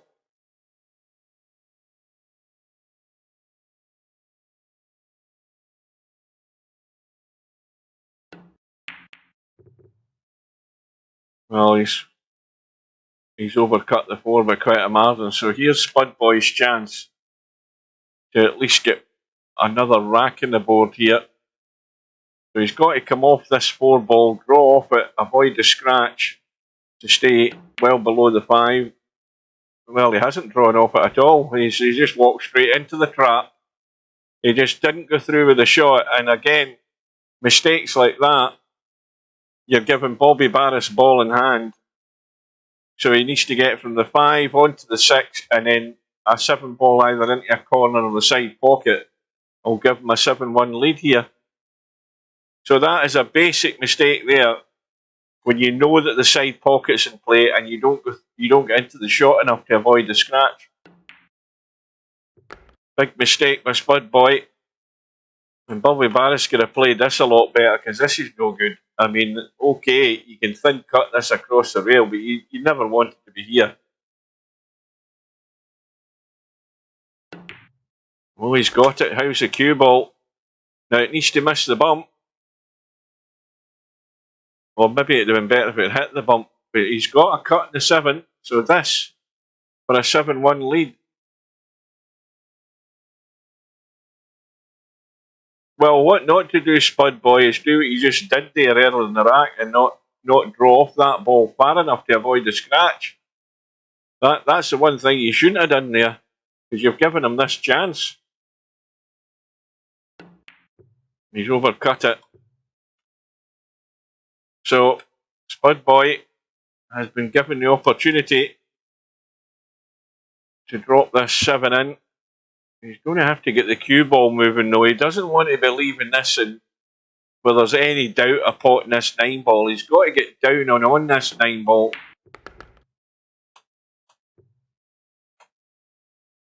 That's reasonably good. But you don't spend too long looking at this potting angle. You either see the potting angle or you don't.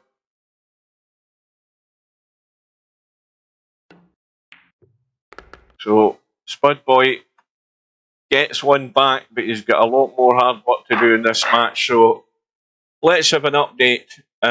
We've seen what's happening there. We've got Paul, who all of a sudden is now 6-all with Sergaresh. So, let's go into that one. In fact, it's now 7-6 to Sergaresh. So, again, this could be a very vital match for the 9 ball shots. And Sergaresh has got a ball on the break, something went in, the 1 ball's gone, he's on the 2, he can hold it for the 3, but he wants to get off the rail. And now just pot the 3, and if he has the angle on the 4, he can, let's see what he does. Oh, he's scratched, and that's a disaster. That's what you don't want to do. You don't want to be letting that cue ball running out of control, and that's exactly what he was doing there.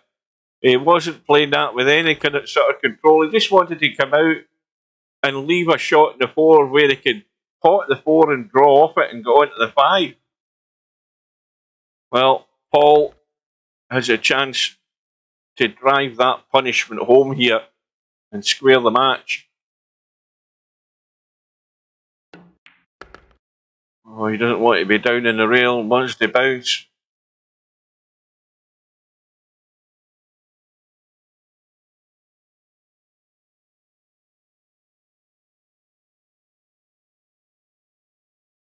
So, either way, it's a stun across to the right. So you've got to get in and get a hold of this cue ball. Or it's if you start drawing off it, yeah, that sort of middle ground there, that's neither here nor there. So now it's suddenly become a test. Yeah. It's suddenly become more of a test, this pot in the 8. Not only that, but how this cue ball comes off the rail to have a decent shot in this 9. And you can tell he's worried about it. I mean, if you just take your medicine and you pot the 8 and you run off the rail and come out, you're going to leave yourself awkward in this 9 ball, whatever you do.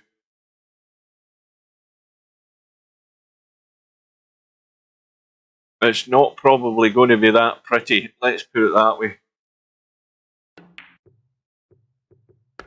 So he can see the 9. He's got a pretty good bank on the 9. In fact, I would actually favour the bank on the 9 more than I would favour the cut, because this is Albanario territory. This is Albanario. This is a replica of Albanario's 6 ball that he played for, and we know what happened there.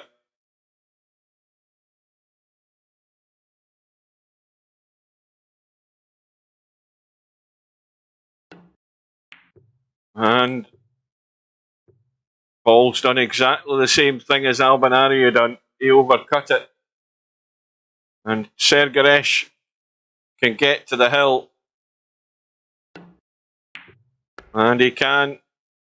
So he's going to be breaking for the match. And this again, a vital match for the 9 ball shots. They're trailing 3-1 at the moment, but they could well be back within 1.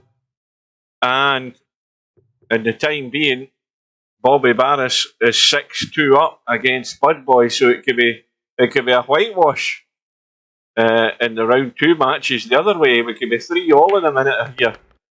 So we could.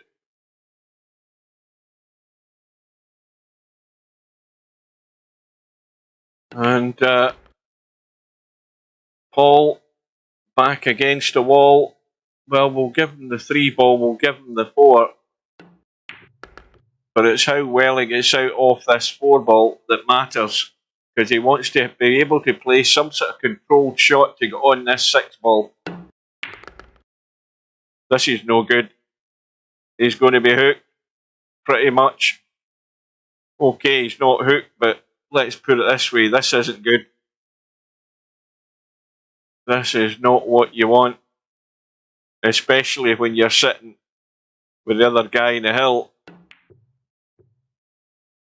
And that's going to overcut, but it might have overcut not too bad.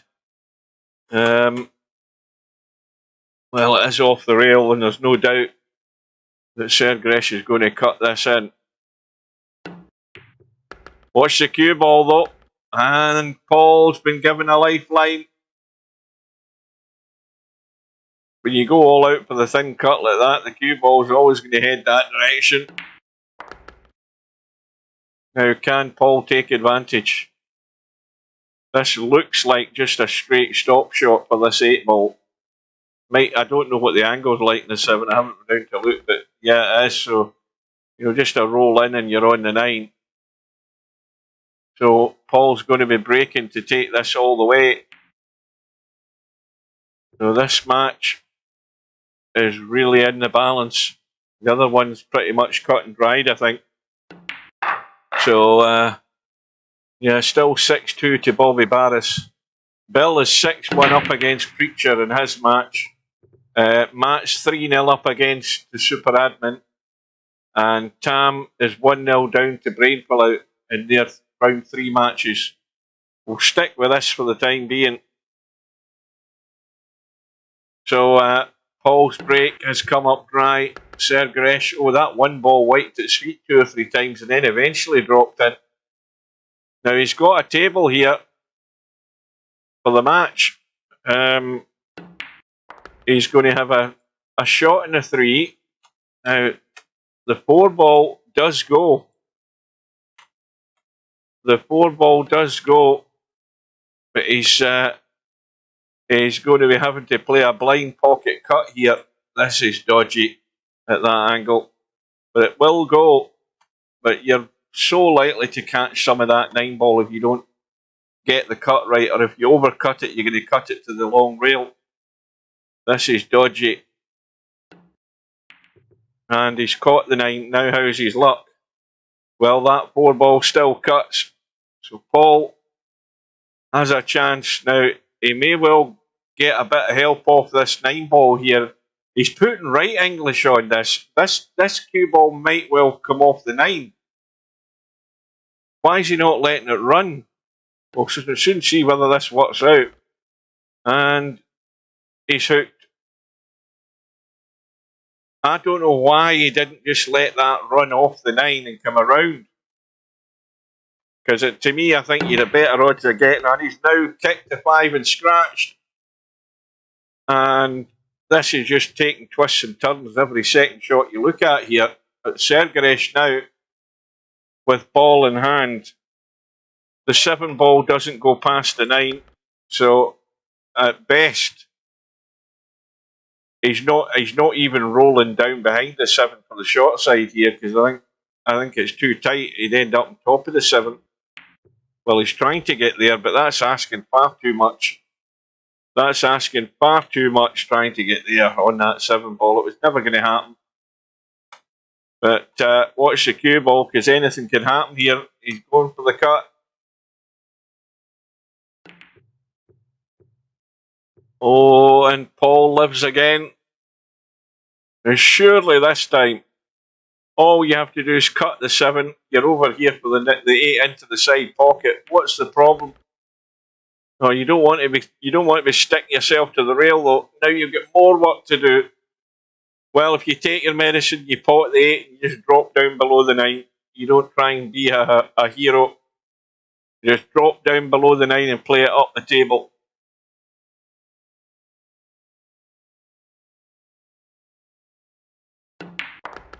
He's running into it. He's got to avoid it.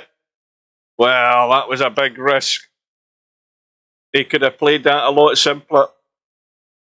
But is he going to take it all the way? Yes, he is. Wow.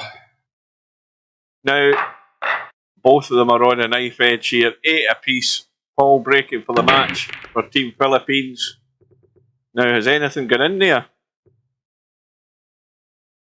5 balls, 3 balls there. Bills had a 9-1 win against Preacher, so again that does well for our racks for and against. A great result for Bill. Well, what went there? The 4 ball went in the break. Well done, Bill. And not only the win, but the rack margin is very important, because we'll have a look at the overall outcome. We're still going to be in second place, but we're going to make a little bit of headway, at least in we have a couple of those results we've had tonight. Now, this is a very vital match in the bottom 2 ties. Now again, this table is just asking to be ran out. Can Paul hold his nerve for Team Philippines?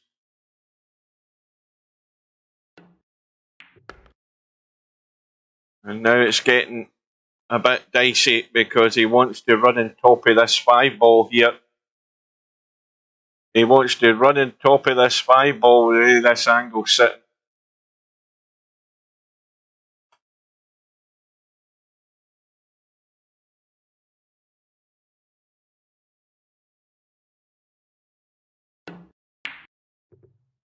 Yeah, he's again trying to be cute and dropping the short side. And I think he may have got away with this. He has. No jump cues, of course. Sergeresh can obviously see this 3 now. It needs a little soft Massey. And he didn't judge it well at all. So Paul, with ball in hand, if I can get myself sorted out here. So where is the problem likely to happen? Well, the first thing he has to do from this 5 ball is make sure that he's out onto the 6, where all he's doing is dropping into the side pocket. So he wants to come back far enough to the right. He wants to dig in and come right over to the right.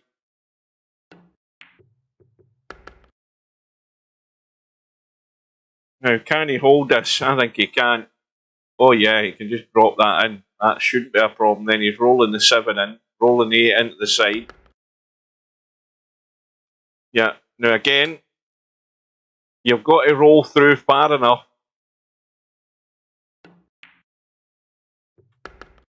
And that will do, because that's just a roll in. You can go to the rail. You've got a slight angle that you can pinch, and you can go to the rail and just come straight onto the 9. And so Paul is going to get a vital win. How many times have I said vital win? But this is a vital win for the Team Philippines. So he wins that final rack decider, 9 racks to 8. And let's have an update. We've got that result that come through there with Bill and Preacher. Now, the reason that is so much focus on it is for the team tactical geniuses. It gives us the win. We've got the win by getting to 5. That win for Paul there gives Team Philippines a 4-1 lead. So likewise for them, they're just looking for one more win to get the result tonight. But they ain't going to get it in the bottom match because Bobby Barris is 7-1 up. 7-3 up against Spud Boy. Vertical Liquid and Paul are just about to start their final match. Meanwhile, Tam has got it back to 2-all with Brainful out in his third match. Matt is 6-0 up against Super Admin. So let's go in and have a look and see if Matt can get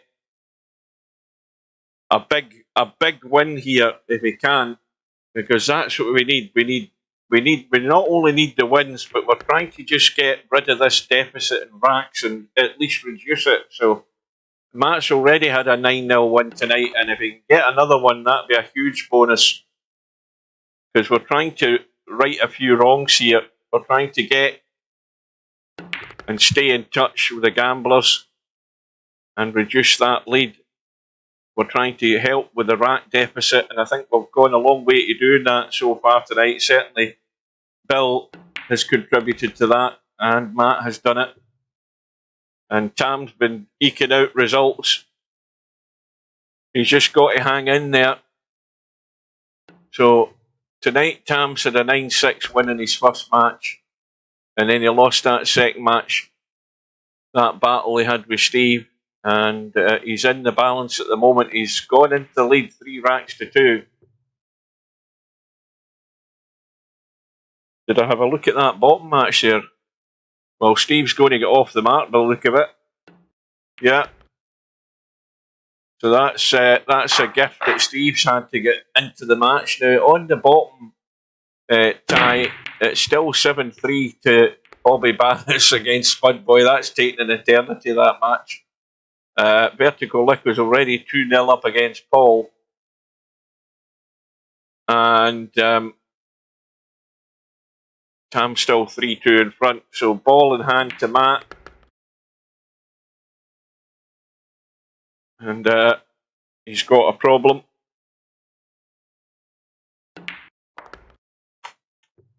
Now, he would have liked that just to bounce out further. So now he can duck here. He's just going to stick this cue ball onto the 4. Hasn't quite stuck it, but Steve can go 2 rails to kick this 3. And he's just caught the edge of the 3, but that's going to have a shot here. And it should be a shot to get him the opportunity to run out.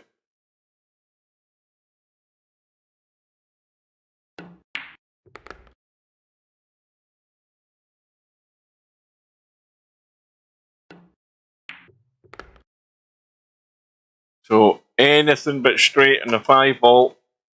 And he's got the slight angle, so that's good. He can go to the rail or stun up, whatever he wants to do. Doesn't want to overcook it though. He's overcooked it a wee bit too much juice in that one. Now it's suddenly become awkward. And of course, Steve getting 5 and out.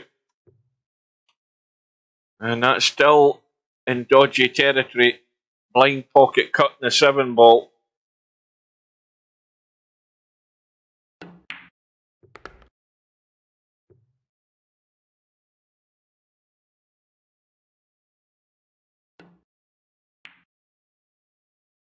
So Matt is building up a healthy lead here. 7 racks to 1. And meanwhile, it is still 7 racks to 3. What the hell's happening in that rack with Bobby Barris and Spud Boy? The two of them falling asleep. I mean, that rack itself must have been going on 20 minutes. What the hell's going on? But let's go in and find out. Oh, they're messing about here, I think. I think that's what they're doing. They are messing about big time here. Surely they haven't been down to this 5-ball for the last 20 minutes and doing this, have they? Please tell me they haven't been doing this for 20 minutes.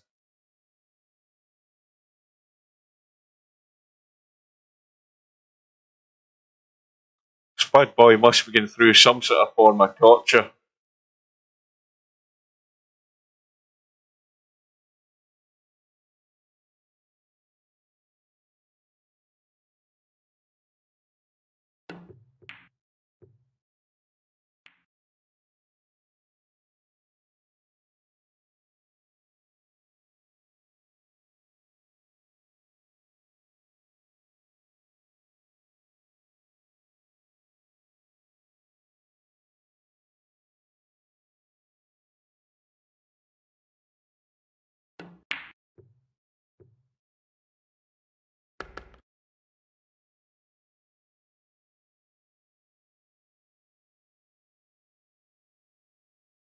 Well, I'll tell you that this actual match could go on for another hour here, the way these guys are going. Because if Spud Boy gets back into it, which he probably won't now,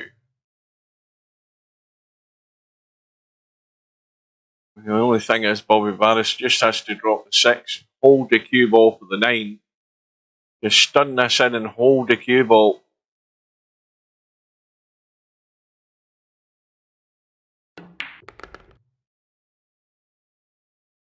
So Bobby Barris is going to be breaking for the match.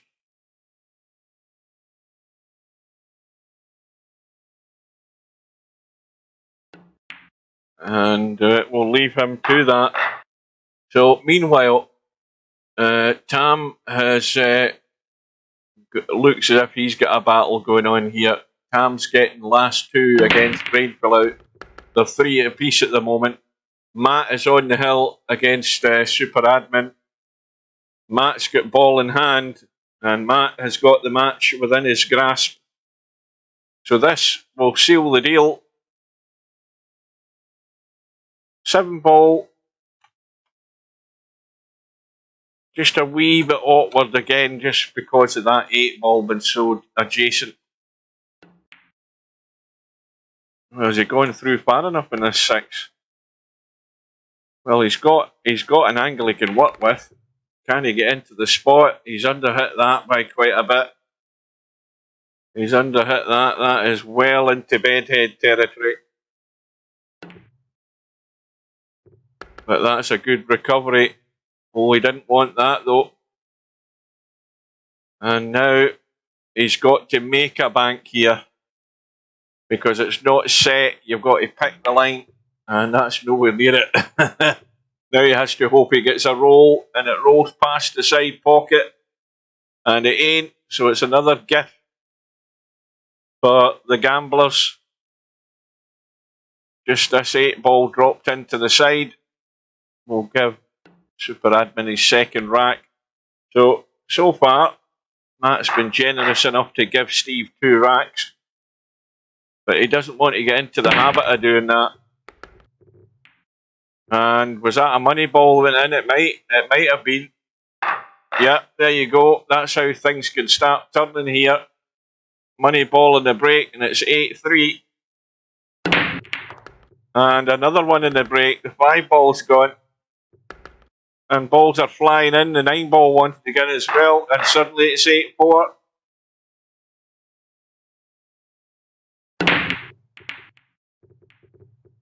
And this time it's dry.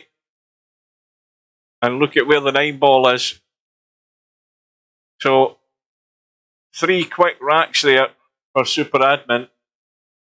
The gift from Matt, and then the 2 money ball breaks got him back to 8-4. And a very thin cut in the one. That's a very well played shot. A fairly straightforward 2-6 combo, I would suggest. Now, if this 2-ball stays handy, it's going to be a 3-9 for the match. And Bobby Barris has finally got over the line against Spud Boy by 9 racks to 3. I thought that was going to take an eternity, that match. We'll stay with this till we see this winning shot here. So Matt has got, again, a good margin of error here. He can get this cut onto the 9, and there's room off the rail, so you'd expect him to get this in. And he gets the win by 9 racks to 4 against Super Admin. So that result there for Bobby Barris against Spud Boy, that now gives the 9 ball shots 2 wins tonight.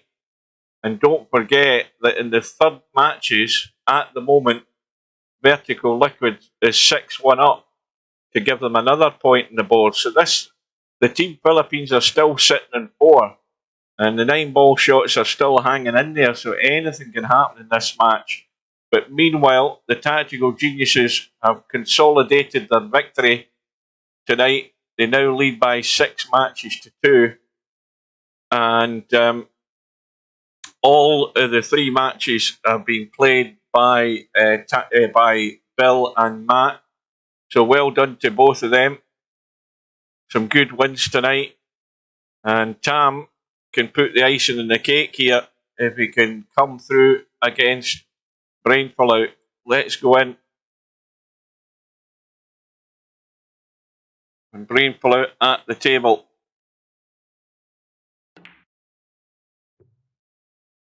And looking as if he's going to go back into the lead here. Tam getting last 2. Well done, Matt. Now, you can let me know now that you're here whether you can play next week or whether you're away doing whatever the hell you do. If you let me know now, it saves me asking you during the week. But well done to Bill as well.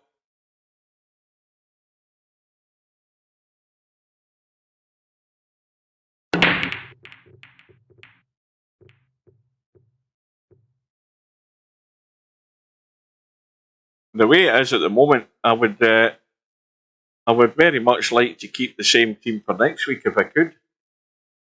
It would be quite handy.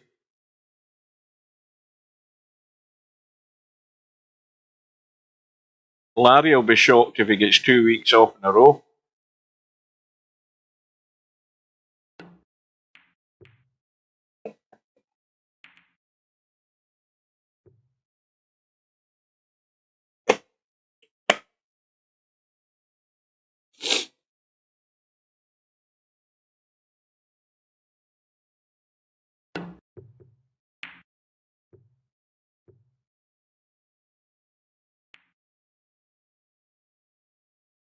Well, ball in hand for Tam.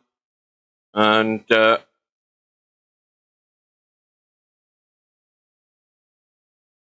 so you can still play next week, Bill. Well, Matt hasn't given me an answer. Is Matt gone already? Has he left the building?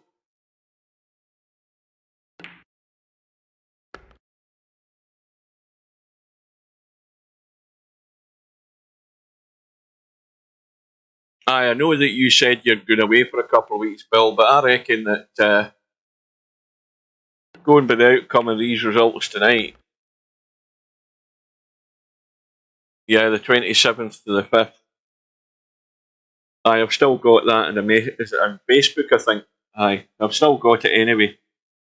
So if you're gone for 2 weeks, I'm not available next week. I have another family birthday. I'm on holiday from the 3rd to the 17th of April, so I will have some free weekends. Right, so you're out next week, but Larry's back in then.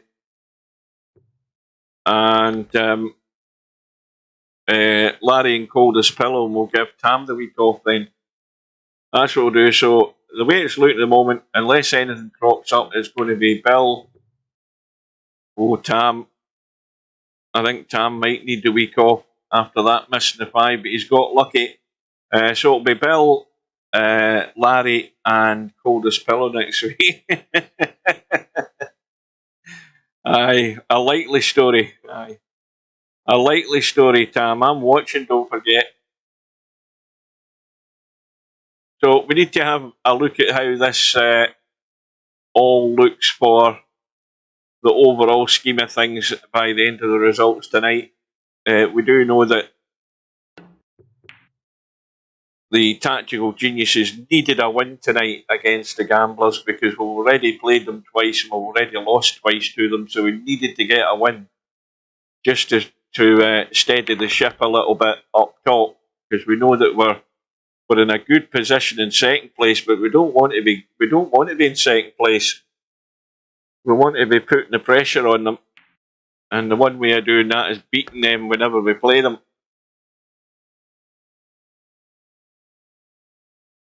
So Tam, getting last two, just has to roll in the 8 ball, and we're going to be all square again. Now we need an update here.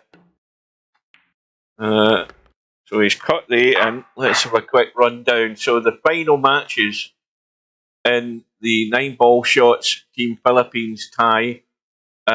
We've got Vertical Liquid, who's 7-2 up to look at that 3rd point in the board for the 9 ball shots. The other 2 matches are far too early to say anything about them. Bobby Barris and Houdini, well, that could be on for another hour and a half, this match. You've got Sergaresh and Spud Boy. Spud Boy getting the 5 ball, which is very handy. Spud Boy might have the final say in the overall result in this match, because if he's getting the 5 ball and he's already 1-0 up against Sergaresh, Sergaresh is going to be sweating in that match. So anything can happen there. But this match with Tam and Brainful out could be very helpful. I mean, it doesn't matter if we don't win it, but it'd be very handy if we did. It just makes it a very much tidier looking scoreboard at the end of the night.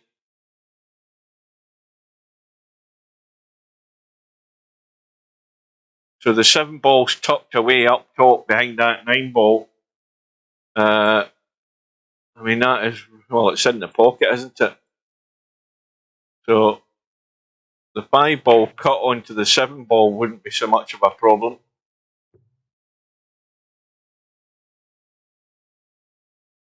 Now, there's a crazy shot here to play, isn't there? Let me get my doodle out. There's a crazy shot. If you're really ambitious, you billiard off that 3 onto the 9 to pot the 7, and you hope you're lucky you still have a shot in the 3 ball. That's a crazy shot. I mean, you play the pot, now you have to get the angle on the 4 to get up for the 5, and he's got an angle, but he's trying to pinch a bit, and he spun that 4 ball into the jaw. And this is tough, because this 4 ball is in the pocket here for Brainful out, and he's going to have a tough ass to get a decent shot in this 5.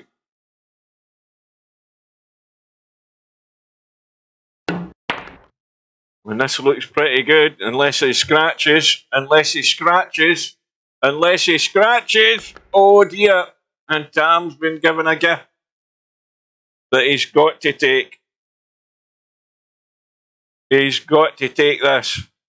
Now, what you don't want to do is start rolling 5 balls onto 7 balls. You just want to play 5 ball into the corner, 6 ball into the side. Make sure you can see the 7. He's underhit that. I mean, straight away, he's got it wrong. He's just underhit it. He wanted to be straight in. Right, so now... Oh, let's have a look. He really wants to cut this in so he's bumping the jaw, but I don't know whether the 9 ball's in the way. Yes, he has bumped the jaw, because that way he can roll the 8 into the side. So this, for a very slender lead. And in it goes.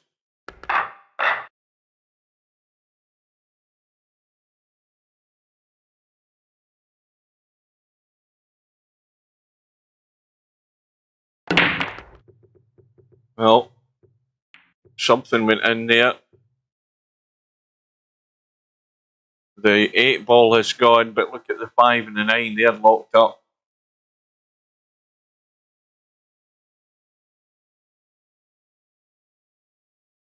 Well, Tam looks as if he's trying to duck for cover here in behind this 3 and 7. Let's have a look. What would I do in this situation? I think I'd be just banking this back up the table and sticking the cue ball in there like that, but trying not to let it run. That's going to bump the 6 and be out in play, I think. Yes, it is. And this 2 onto the 4 ball looks a reasonable combo. However, you've got to be able to see the 2 ball, and that's awful. Look at where Brainful out stuck the cue ball here. The only place where he's never going to have a shot in the 2 ball. He's absolutely riveted to that 6 ball. That is nailed together. They're super glued together, those 2 balls. Now, we need a quick update here. We'll see this kick to start with. 5 balls locked up, of course. So Tam's got ball in hand.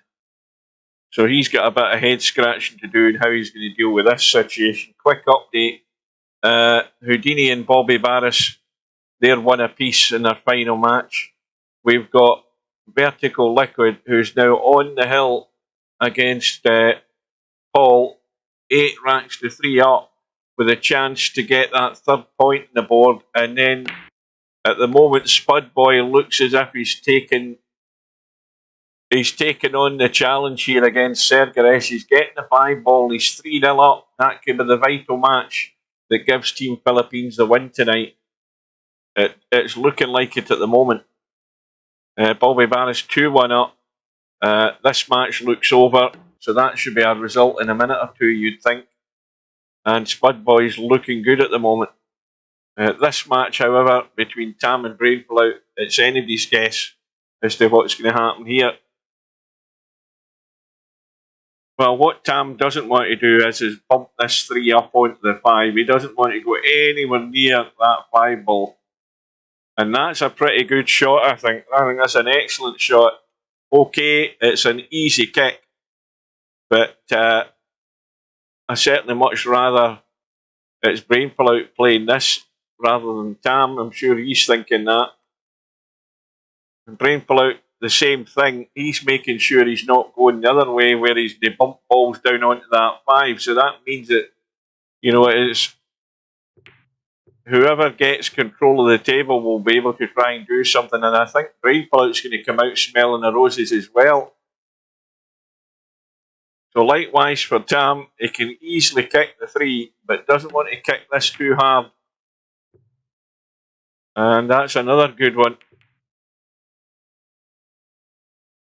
Oh, this is a test of nerve. Are you going to roll this dead weight and try and hook him behind the 6? Yes, he is. I think he's made a pretty good judge of it. That was very well done. So Tam can go up and down and just try and roll. What the hell is he trying to do here? He's trying to go right English, short rail, long rail. No. He should have just went straight up and down. That was a simple thing. You know, straight up and down. You're not going to break out the 5 ball doing that. But anyway, now that Brainful out's got ball in hand, it's up to him. Brainful out is going to try and stick him in 2 though. Now, how tight has he got that? Because he has to get it really tight, and he hasn't got it really tight. So again, Tam can go up and down to get the hit in this 3. Why is he not? Why is he looking at some weird angles here? Why is he not just going straight up and down the table?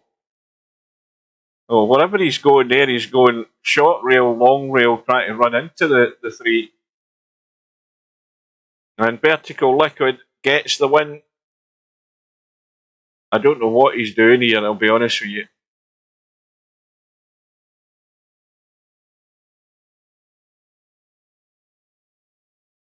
But is he falling asleep? Let's have a look. So, 9 ball shots now have their 3rd point on the board. And at the moment, 9 ball shots are up in one and down in the other. So Sergeresh has got off the mark. He's got a rack in the board. Spud Boy still leads by 3 racks to 1. So this match, there's no result yet in that match. And meanwhile, Tam hasn't hit the 3 ball. And now, with ball in hand, Brain Pullout can run into this 5 and 9 and get the 5 ball in play. Well, to me, it was a lot easier to just go straight up and down.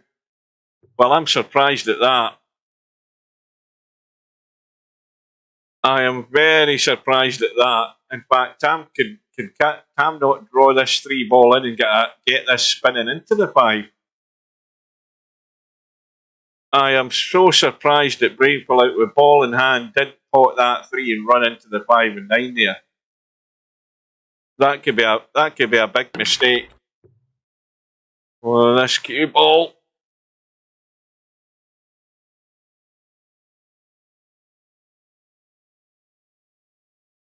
Well, you try and cut this to the long rail and cut it across back into the middle of the short rail. That's too heavy. That's far too heavy. I think he was actually trying to cross over bank there on that 5, where I'd been more likely just to try and run it dead onto the short rail.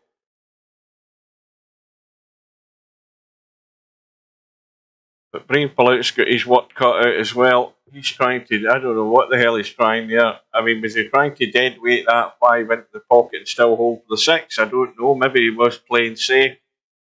I have no clue.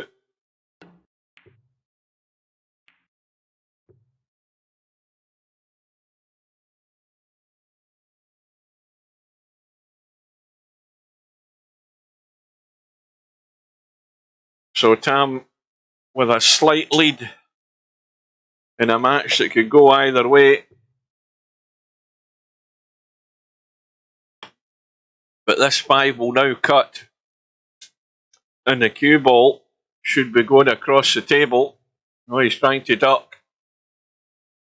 Oh, has he got the cover? He might still have the cover. Yes, he has. He's just got it and no more.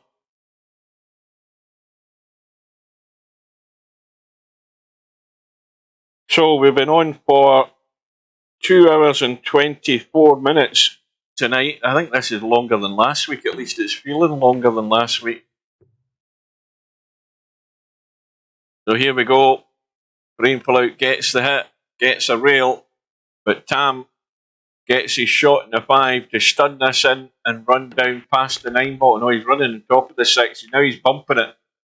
Well, I had to stun that in to avoid running down on top of the 6. You've got to stun it in to get across. You should have seen that coming.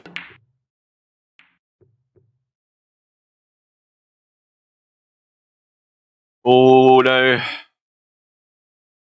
Brain Pullout with his chance to square it up again. How's Brain Pullout's nerve holding up? He's got to pot all 3.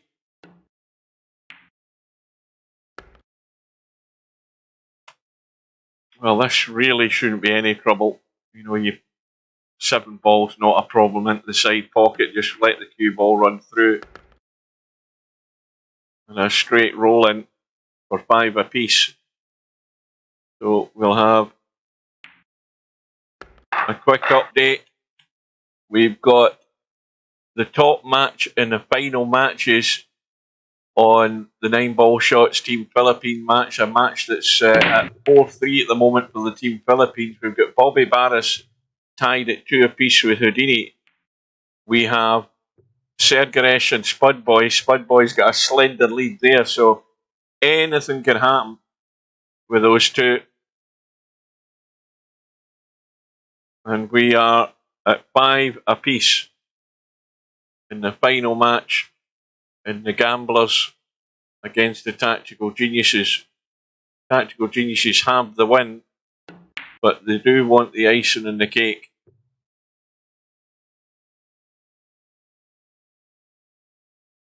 Well, just stop this and stop the cue ball stone dead, 2 ball into the right side pocket, or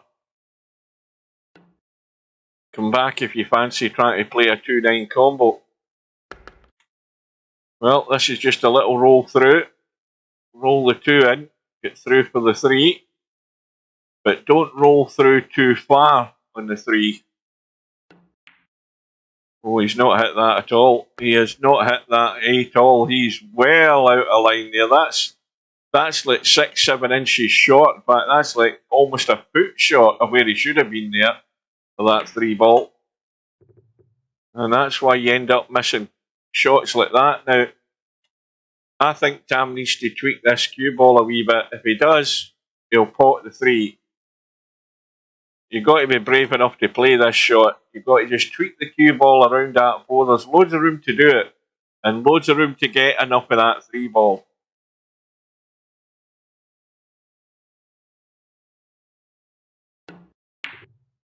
Well, he didn't really play it though. He didn't really play it. Now, I would have been quite confident in getting that 3 ball there. You've got to get the English on it, and you've got to play it at the right pace to give it the plenty of room to go round the object ball, and then the cue ball will come back into line.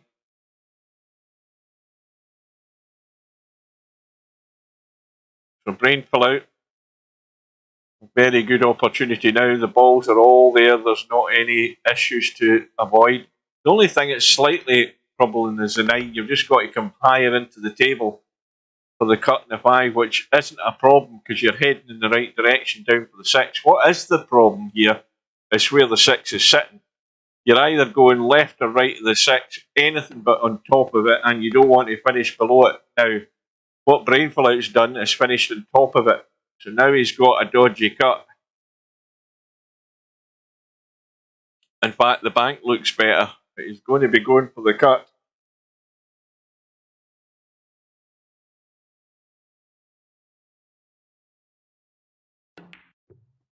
And he's overcut that by a country mile. He might be getting second prize though. No, he hasn't. And Tam cannot refuse the bank here. He's got to have a go at it. Just got to play it at the right pace. And the cue ball's gone. He hasn't thought about the cue ball. Let the cue ball spin into the corner. And Brainful Out has a gift. Ball in hand. To go into the lead.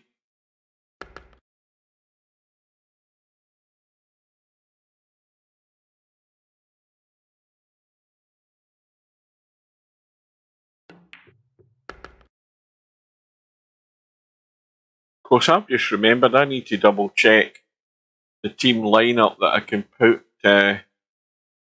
put Bill, Larry, and Coldest Pillow in together for next week. I'll check that. I won't do it tonight. I'll do it probably Sunday, Monday.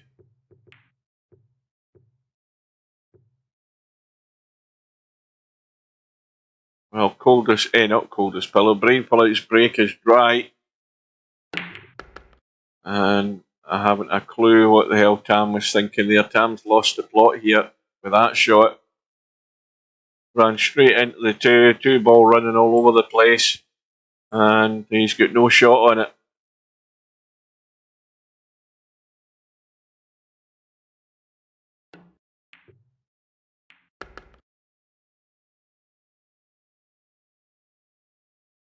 Well, he had no shot on it as far as I could see, but it's gone in. Now he's got a thin cut and a bank. And that is very well played. Now that nudge in the 9 comes in very handy as well. The 7 ball will still go past the 9.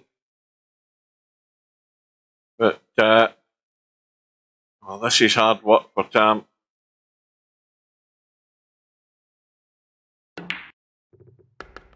Oh, now he's bumped to 6 and hooked himself. Quick update. We've got Bobby Barris has got into the lead by 3 racks to 2 against Houdini. We've got Sergeresh, who's now got himself into the lead.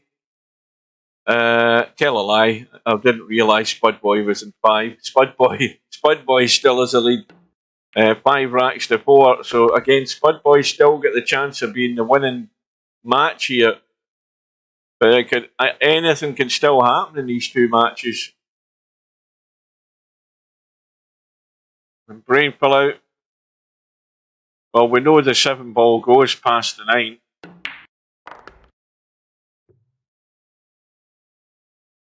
And that's reasonably good. So this, to open up a gap, these last 3 balls.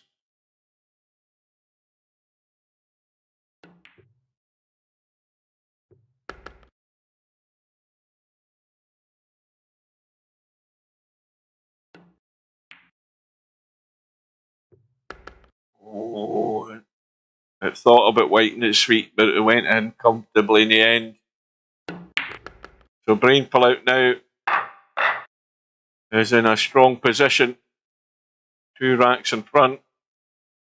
And breaking to get to the hill. And the ball has gone in. I think the 3 ball's gone. And no shot in the window.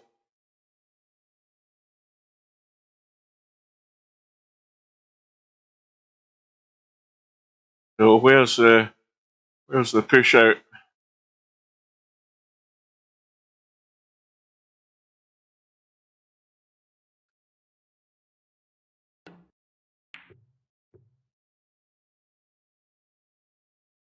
Well, what do you do, Tam? Do you play this or do you give it back?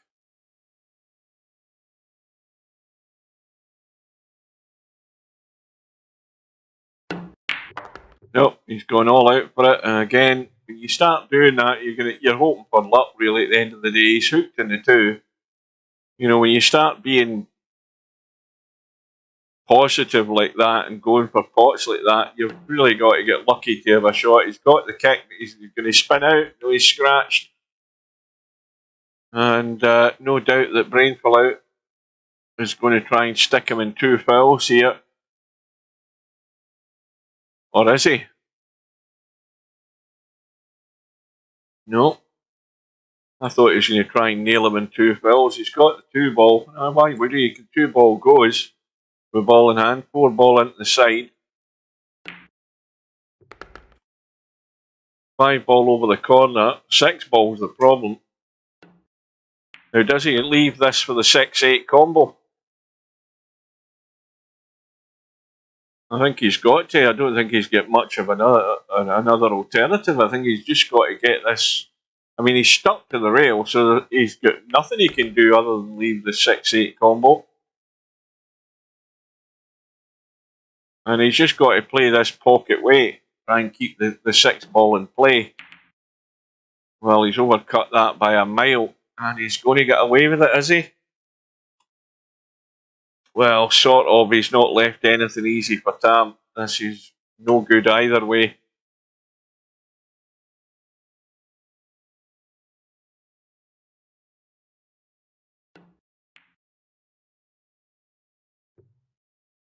Oh, that's not exactly putting a lot of pressure on Brain pull out.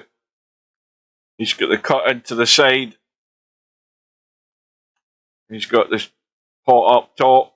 If he goes up top and just plays it pocket weight, he'll have the 7 into the other side pocket into that one.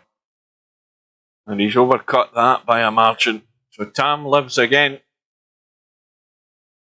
But he's dead straight in the 6, so he's got to play the old VP4 escape route here, I think.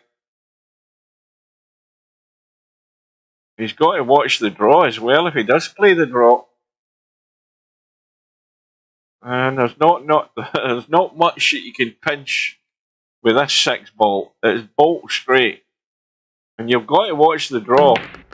See, the draw's coming to the 8 ball, and you can scratch off the 8. And he almost did. But now he has the shot. Again, you've got to get into this so that you're not coming down on top of the 8 ball. And he's trying to do it again. But he does have a shot. this to get back within one. And in it goes. Right, we need an update here. We've got Bobby Barris now 4-2 up against Houdini. We've got Spud Boy on the hill. So Spud Boy has a chance to win the tie for the Team Philippines and get a vital win. Let's jump into that. It might be over the time. Oh no, we're in. The Spud Boy is getting the 5 ball and he's 8-4 up. And this, if Spud Boy can go over the line, will give Team Philippines a win.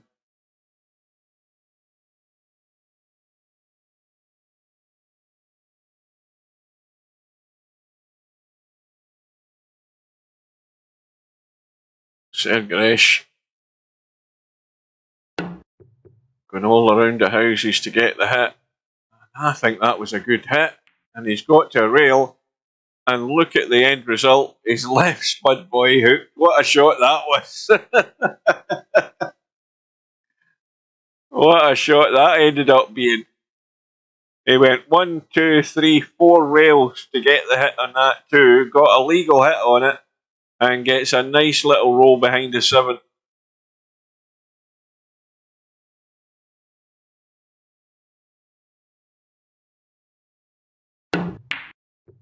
Well, wait a minute here. This is good in. This is good in. And what a kick from Spud Boy. That was a big, big pocket with that 4 ball in there. But the 4 ball's now dead. It's going nowhere. It's absolutely locked up. 3 ball well cut. But what Spud Boy needs to make sure he does is that he can at least see that 4 ball, and he will do, and he'll be able to thin cut that and duck away. Get himself down into the long grass here off this 4 ball. He doesn't want to leave this above the 9 ball. He wants to get right down the bottom of the table here. So nice thin edge, and maybe even get a bit of left spin on it and try and and keep that 4 ball ducking behind those balls. That's an excellent shot. That is very well played. That's exactly what the doctor ordered, because that has got Sergeresh in a lot of trouble. So he's going 2 rails again. And he's got the hit. And what a result this could be also for Sergeresh. Well, at least I think there's enough of that 4 ball for it to cut. If you blast it, it will cut in. That 4 ball will go. Stubb would go for this.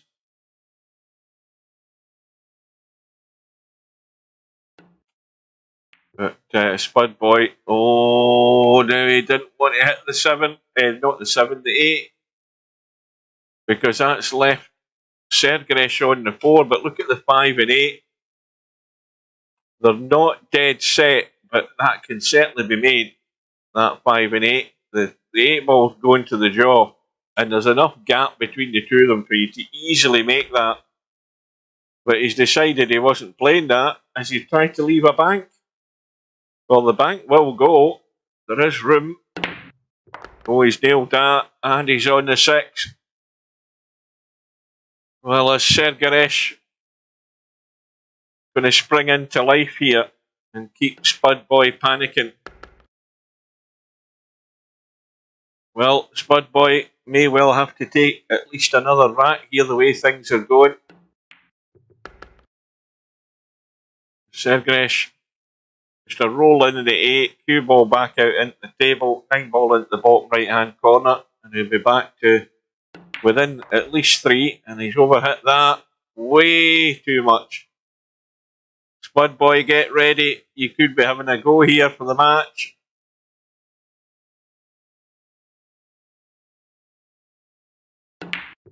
And whoa, hang on a minute. Hang on a minute. Look at this for a fluke. Oh dear. Oh, Spud Boy's going to be cussing. And Sergeresh overcut that again by a mile, right around the angles and straight up into the top left-hand corner. I'll tell you, weird things happen. Weird things happen. And Sergresh has got the 2 ball in the break. The 1 ball goes. He's got plenty of room to get over onto the 3, but he's overdone it and hooked behind the 4. So Spud Boy, just got to be patient. Your chance might come. Sergresh thought he could try a jump. He'll not try that again. Now, how's Spud Boy's nerves? Ball in hand. So leave a cut angle on the 3. Now, what he should be doing is just leaving a cut angle like that on this 3 ball. He shouldn't be stuck to the rail. He should be there so that he's... See, you've got to let the cue ball do its thing. So if you cut it there and have the angle, you can get out. And just dig out for the 4 into the side. And he's done everything wrong there. Not only that, he's missed the 3. And Spud Boy's head must be spinning, because that was just not the way to go about things there. Okay, he ended up... Did he really play to get the short side of that 4 ball? That's not what you're trying to do. You're trying to just get the 4 into the left side pocket. And if he had just left the cut angle and a little dink, you know, the little dink, the ball's sitting there. If you leave the cut angle like that, the little dink brings the cue ball out to there for the 4 ball into the side. And why Spud Boy couldn't see that is beyond me. But when you're, I mean, he's feeling the pressure and he's on the hill.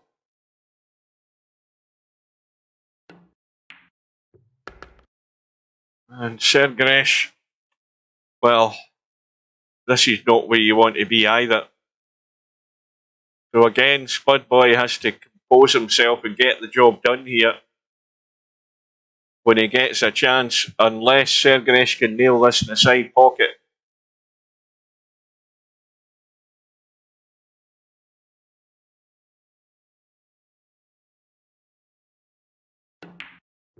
Oh, he has done, and he's held the cue ball. Okay, he's the wrong side of the 7, but he's the wrong side with a good angle and loads of room to get up the table for this 8 ball. Oh, this is going to finish on top of it again, is it? Oh, he's in a bump the knuckle, and the roll of the ball is going very much in Sergresh's favour here. And Spud Boy still can't go over the line. Let's have an update, because we're going to give him that 9 ball. We've got Houdini now 4 apiece with Bobby Barris. And suddenly that match is all square. Sergresh is back to within 2. And Brain Pull Out is on the hill against Tam. So Brain Pull Out looks as if he's going to get over the line, but you never know. And meanwhile, Sergresh has got the 7 ball in the break. No shot in the 1. Well, that might be a big pocket though. But it caught too much of the 8. But he's got second prize.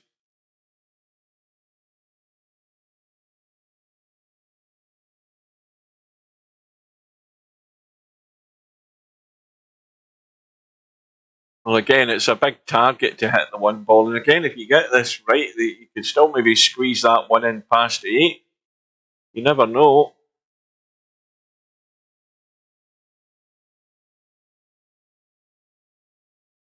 That looks like 2. That is going way short the way I'm seeing this. Well, he wasn't that short. How's his luck? How's his luck? Oh, he'll take that. He will take that.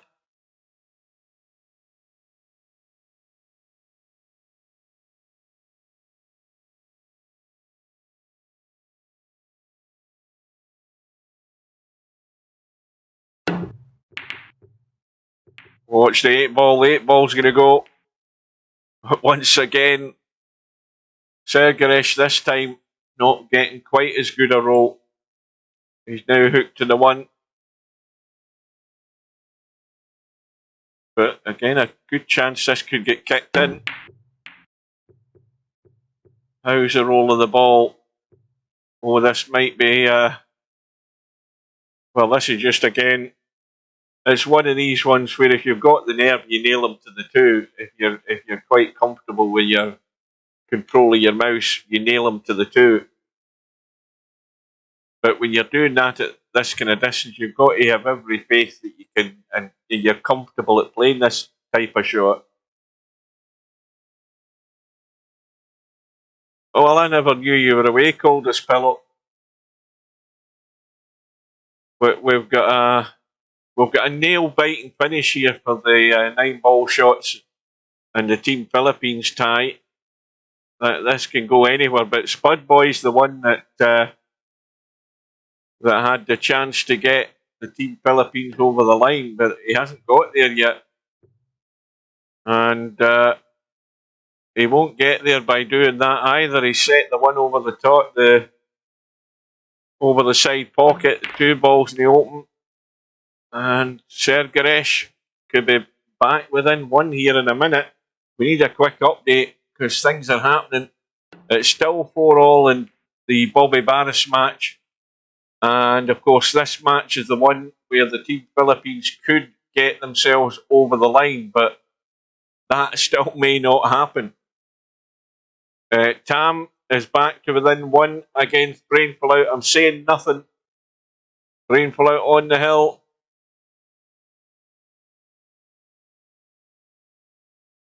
And, well,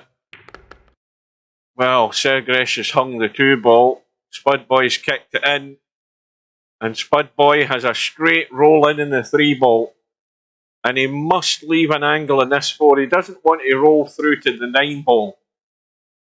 You know, this is what you should be thinking. You don't want to roll through as far as the 9-ball. You want to leave this up above the 6-ball with a cut in the 4 so you can get the cue ball up the table for the 5.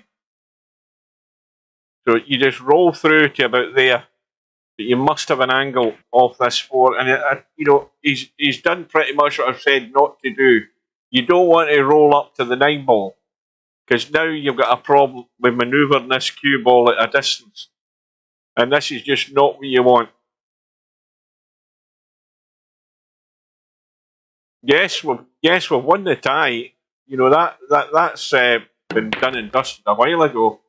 You see what I mean about not rolling up towards that 9-ball. He left himself bolt straight and couldn't really do anything with the cue ball.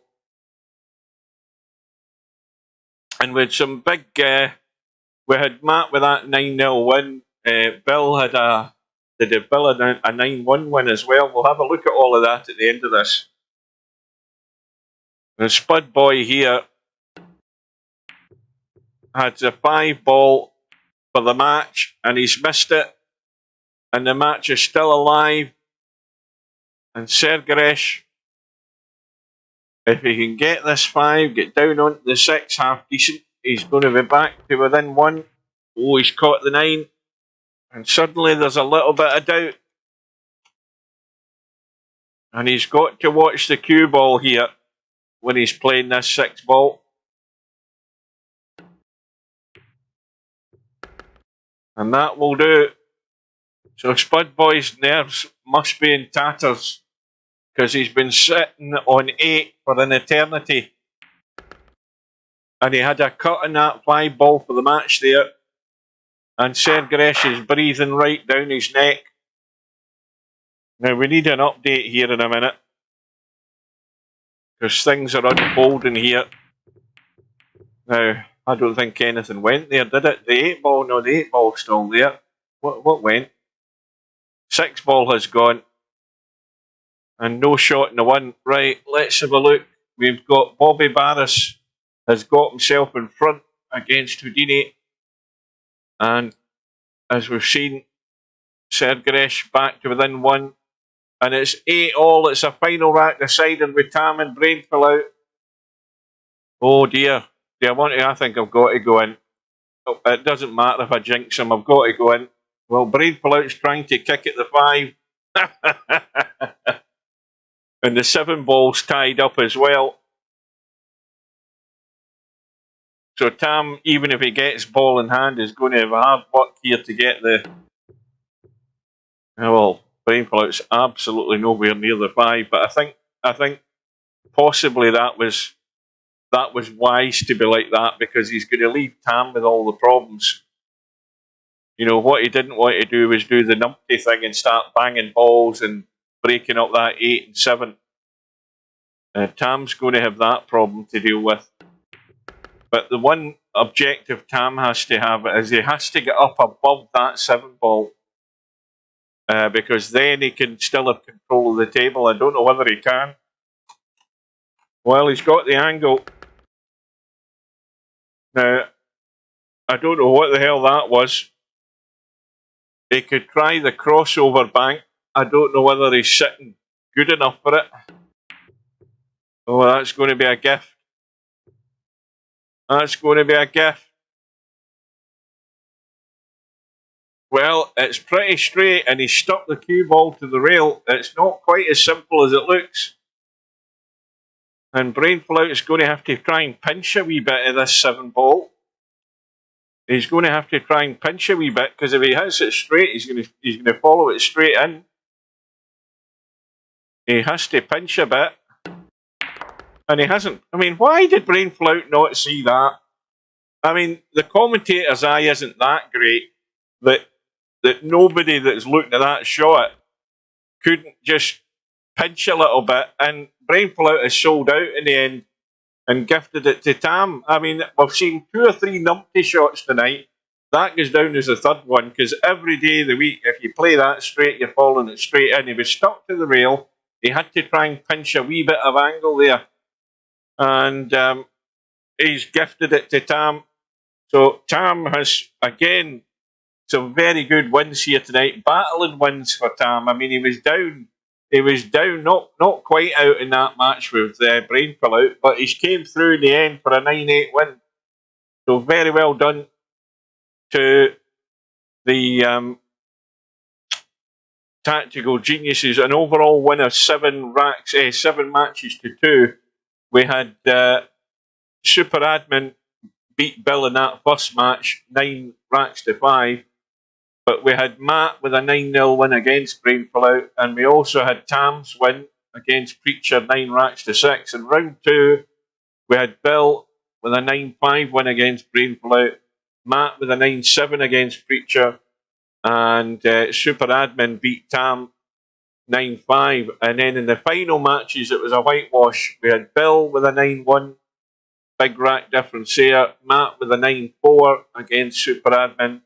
And then Tam with that nail biter against Brainflout by 9 racks to 8. So the match. And finally, Spud Boy's got the win. I missed that there. Spud Boy has finally fallen over the line by 9 racks to 7. So that gives Team Philippines the win. Whether it's going to be 5-3 or 5-4, we don't know, because this match could go on for another hour. It's Bobby Barris, who's still 5-4 up against Houdini. Do we really want to go in and watch this? Oh dear. So, well done, Tam. But Brainflout, if you're watching this, you must have known that cue ball was going to follow that in. You had to try and pinch a wee bit to avoid the scratch following it in. So, well played, Tam. But you're going to get a break next week. Next week it's going to be Bill, Larry, and Coldest Pillow back in. I'm sure your nerves are shattered, Tam. You need the break, and you've deserved it. I think you've actually, so far up until now, I think you've acquitted yourself very well. So you have. I think you've done extremely well. You've made very valid and important contributions so far to our task. But the task tonight was for the Tactical Geniuses to put one over on the Gamblers, and we've done that. So we'll get a look at the overall standings once this match finishes at midnight. Yeah, that's exactly what you want, Cam. That's exactly what you've done. I mean, okay, you're not going to win everything, but especially when you're down in the match and you battle your way through, you get more satisfaction winning a match like that than what you do if you just got to run away with a handicap. You know, if you're down and you're struggling and you're battling and you're hanging in there and you eventually go over the line, that's what. You could be right, Spud Boy. Well, I bet your nerves are shattered as well, Spud Boy. Because mine, I was tortured watching that. And Paul needs to get to bed, but we have to look at the overall scores because I think that's a very, very important win for the Team Philippines. Very, very important win. Because, you know, they're battling at the bottom there with the 9-ball shot, so something had to give, but it was in the balance all the way through the night, down to the last match it was. But I always thought it was going to be Spud Boy that was going to get him over the line. I didn't think he would want to take about a fortnight doing it, but he got there eventually.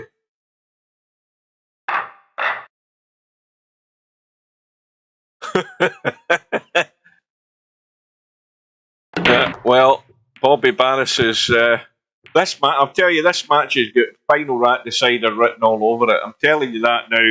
I mean, we're almost 3 hours. This is the longest session we've had. We've never went 3 hours in any of these leagues, not even last season. And we're almost 3 hours, and we're going to be well over 3 hours by the time these guys are finished. Because this is Hill last ball decider. It definitely is.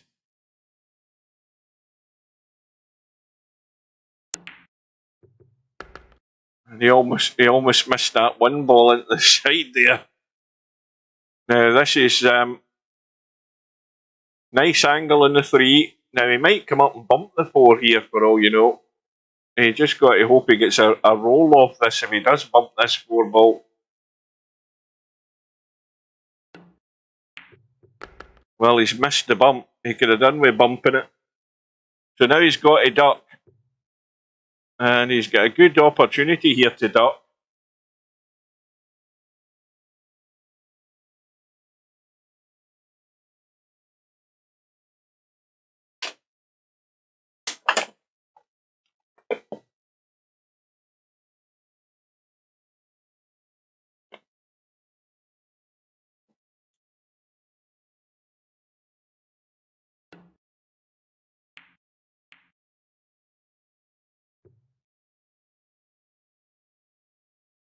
Yeah, but I think where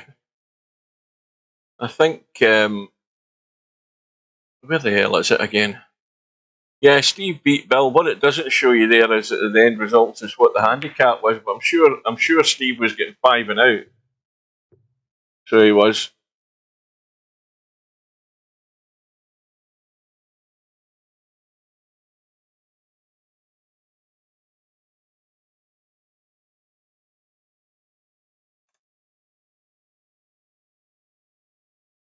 Right, well, hope you can't see the pour to pot it. Now, this is a bit of a tight corner, so can you get everything away from each other? No, you can't. And I think Houdini's got the same problem here. I mean, he can cut this into the 9 and come back along to the 5 and use the 7. I mean, that looks fairly straightforward, but he's hammered everything. You know, Houdini's just hammering at everything. He's not thinking that way.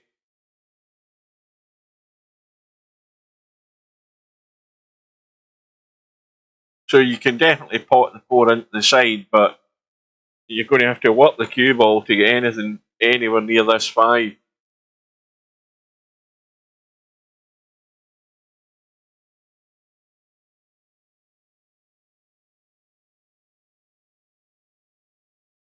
I think it's all in your mind, Spud Boy.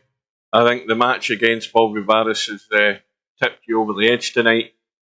I think that's what it is. You're hallucinating. I think Bobby Barris has that effect on people.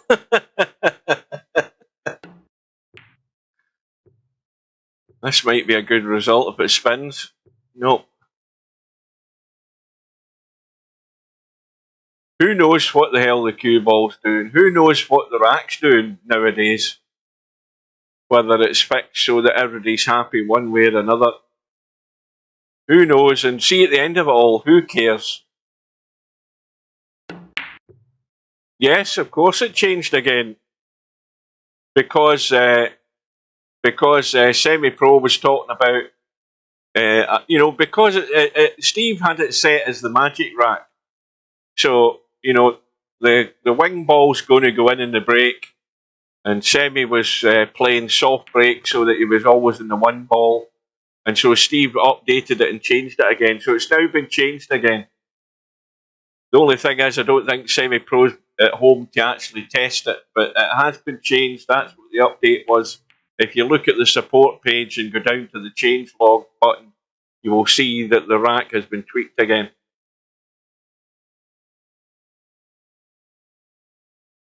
So Bobby Barris, a roll in. I think he's got. He would need to maybe just. I don't know whether he needs to do anything with the cue ball here because I can't be bothered going round to look. Yeah, you'll definitely need to get a few practice breaks in to see if you can spot anything. Bobby Barris has got himself on the 6. Now remember, this match is a scratch match, so each player has to get to that 9 ball sooner or later.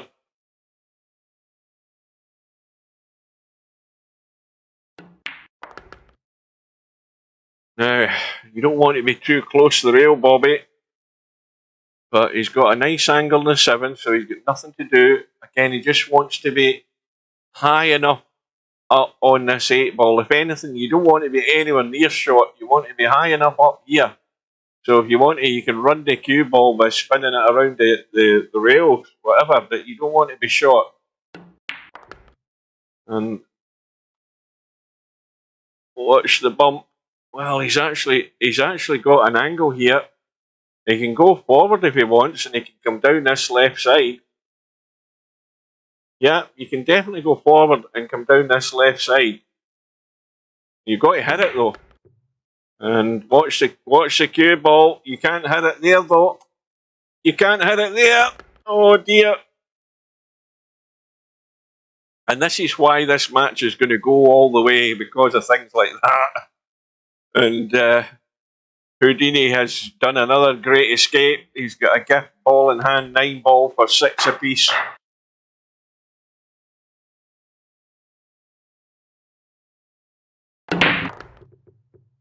Now, I heard something go in there, but I did not see what it was. Was it the 7? What the hell went in there? The 2, no, 4 balls gone. So this is definitely the longest league session we've had. Well over 3 hours. We're going to finish. The 1 ball has gone in. And that 2 ball is one of these slightly dodgy angles, but I don't think there's any problem with just rolling this up and letting the cue ball roll out, because the worst that's going to happen is you're going to bump across to the 9. I think if he had the right line there, which he didn't, he would have ran over to that 9 and he'd have been on the 3. Problem's not there, but the problem's here. That 7 ball does go though. That 7 ball will go. Oh, that's gone to the rail far too soon, Bobby.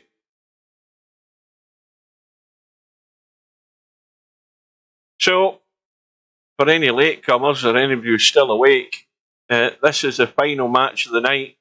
It's well done to the Tactical Geniuses, because we've got our first win in the 3 ties that we've had against the Gamblers in this league season.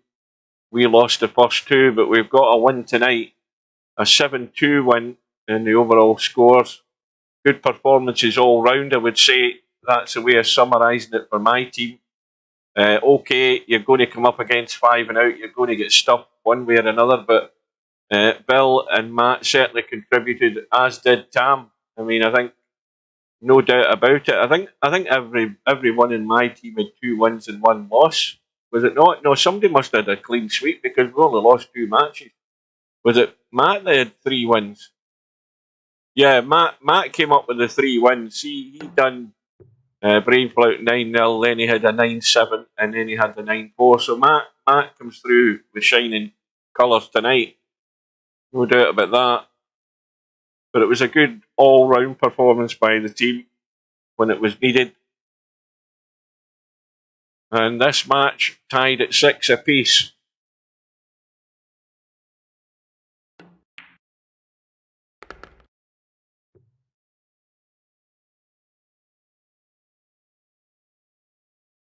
Right, so we do know that that 7 ball is tight, but it does go. But Houdini couldn't pot the 5, so Bobby Barris will have a chance here. Now, what's he doing? Because I think he's pretty straight in this 5. He can come back. In fact, he can come all the way back to the rail and come out if he wants. It looks as if, I don't know whether he's rolling through. I have no clue what Bobby's doing. Now suddenly he's digging down. He's in miscue territory down there, I think, though. Oh, wait a minute. Oh, no. I think he's okay, but again, he's in brain fill-out territory. He's dead straight in this 6. And if he's going to do anything, he's going to have to try and pinch something slightly here. And that's what Bobby's trying to do. He's trying to pinch a wee bit here, which is what brain fill-out never did. Yep, and when you start pinching them at that distance and at that pace, it's going to catch the jaw. So Houdini, well, he's now got no problem, of course. The 7 ball definitely goes. Is he going to get out?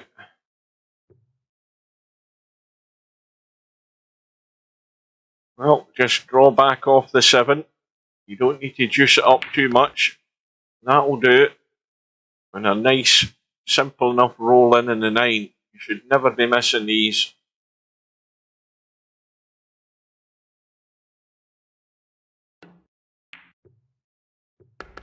So Houdini edges closer. And again, in the context of the overall scheme of things, we know that Team Philippines has got the win. You know, it's just about tidying things up. So I'm sure that Bobby Barris would like to get that extra point. But the overall result is in the bag as far as Team Philippines are concerned.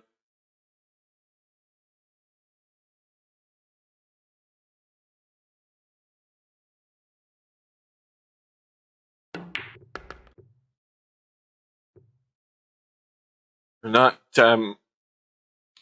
2 ball. Now there's enough room there to make this 2-9 combo. There most certainly is enough room. You've just got to chip that 2 ball onto that 9 edge, and the 9 will go in. And that was very well done. Watch the cue ball though. Watch the brush to 3. Oh, ho, ho, ho, ho. Well, we're back to 7 apiece. But that was a very well played shot there by Bobby.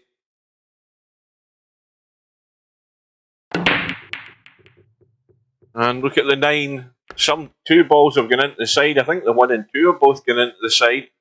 Yeah, 3 balls over the corner.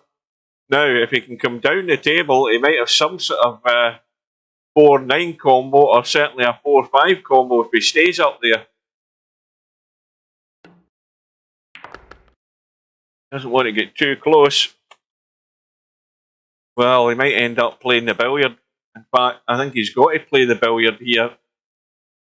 And the 4 ball should be coming back into play. He doesn't want to play this too hard though. You want to just keep that 4 ball in play. So he's got the bump. The 4 ball, well, it'll still cut. The problem's going to be he might have to leave a bank in the 7. I mean, he could, if he somehow was able to pot the 6 into the side, he could maybe drop down below the 7 for the 7. Tell a lie, I forget about the 9 but up the table. Forget about that idea. We'll watch the cue ball. Well, that's taking any doubt out of it there. So Houdini's going to have to try the Great Escape again with ball in hand. And he's going to go straight for the jugular with a 6-9 combo. Now that looks about it. And it goes. So Houdini is on the hill. So no handicap to either player in this. It's been scratch all the way. I said the match will go all the way, and it still might. But Houdini's had a couple of balls. The 6 and 7 have gone. He's nicely on the 1. Doesn't want to hook himself behind the 3, so he's just got to drag off that and held that well. Because if that cue ball had just ran through, he could have ended up running through the gap. Maybe hooked himself behind the 3. Well, Houdini could be going all out here. He's going to have to run the cue ball now, though. He's the wrong side of the 3. Now, that'll do. That will do. Just cut this in and don't run on top of the 5. Just come down past the 5 as far as you want. So all you're doing is rolling it in. No, he's staying the top side of it. Now, is that good or bad? Well, again, he's got no option but just to come back and leave the cut on the 8.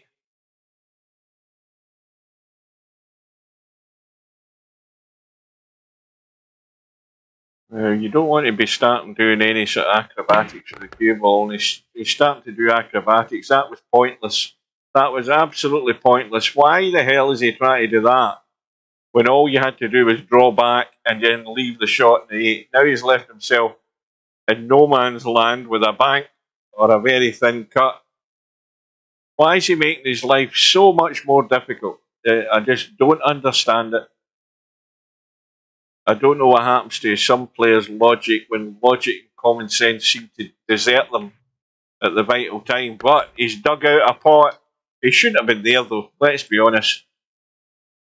And now just a roll in the 9. No, some don't like to be flamboyant. Some like to be numpties.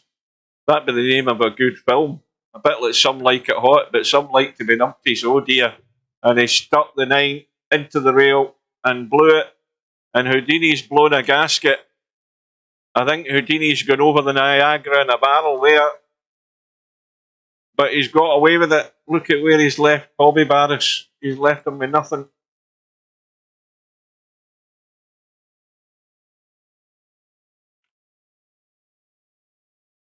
What the hell do you do here? I mean, you've obviously got to get to a rail. I mean, you could just dink off the 9 and go over there, but he's going to leave some sort of bank.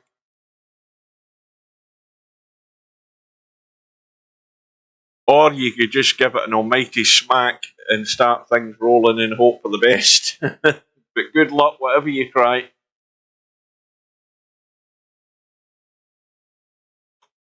He's looking to try and bank this into the side. I think he's got to cut right across this if he's going to get anywhere near that. Yeah, that's never going to happen. So Houdini has a roll in on the 9. Well, he had a roll in the 9 2 minutes ago and couldn't do it. So let's see what he does here. Well, it goes in eventually. So Houdini gets the final match of the night done. It's 8:15, 3¼ hours for these matches today. So that gives us final confirmation. Overall tonight, we have a win for the Team Philippines by 6 matches to 3 over the 9-ball shots. We have a win for the VP4TV Tactical Geniuses against the Gamblers of 7 matches to 2. So now what we need to do is look at the event summary. And we'll see that the Gamblers are still on top. They have an 8-1 ratio, 8 wins to 1 loss. They've had 57 wins, 24 losses. The Tactical Geniuses have got 7 wins, 2 losses. The 2 losses, of course, were to the Gamblers. But we've now got 53 wins and 28 losses, so we're catching up. And you can see there's not a lot of difference there, but where the difference is, and we've made up a deficit there in terms of racks won, we're on 613. We're still trailing, of course. The Gamblers are on 635 with 432 against. We've got 458 against, and we're on 57% win ratio. If you look at the Team Philippines, well, the Team Philippines have now got the 2 wins on the board, and the 9-ball shots are down there on their own at the bottom with 1 and 8. And so those 2 are battling it out, and the top 2 are battling it out. If we look at the schedule, in fact, hang on a minute.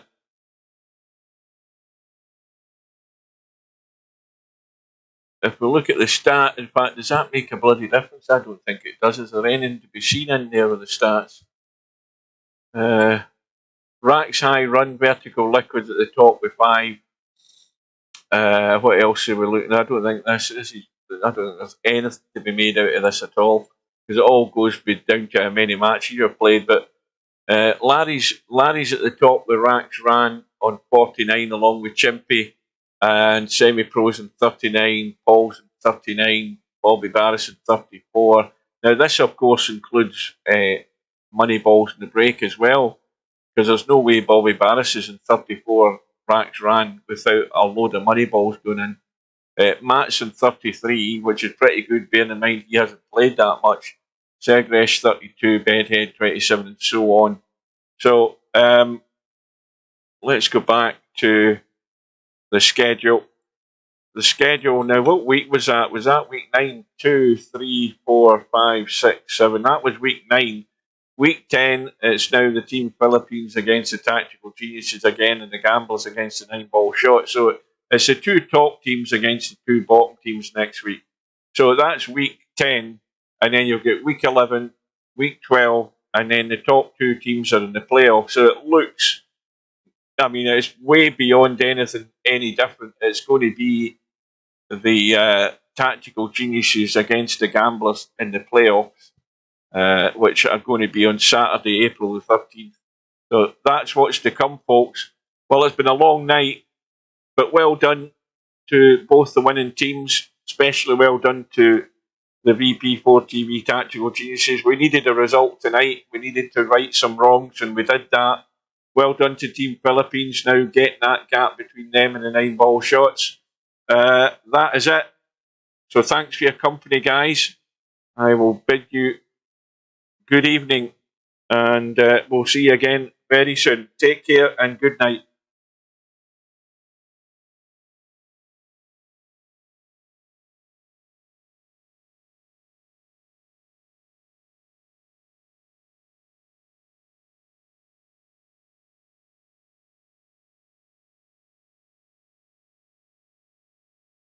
No bar, no pinball machines, no bowling alleys, just pool. Nothing else.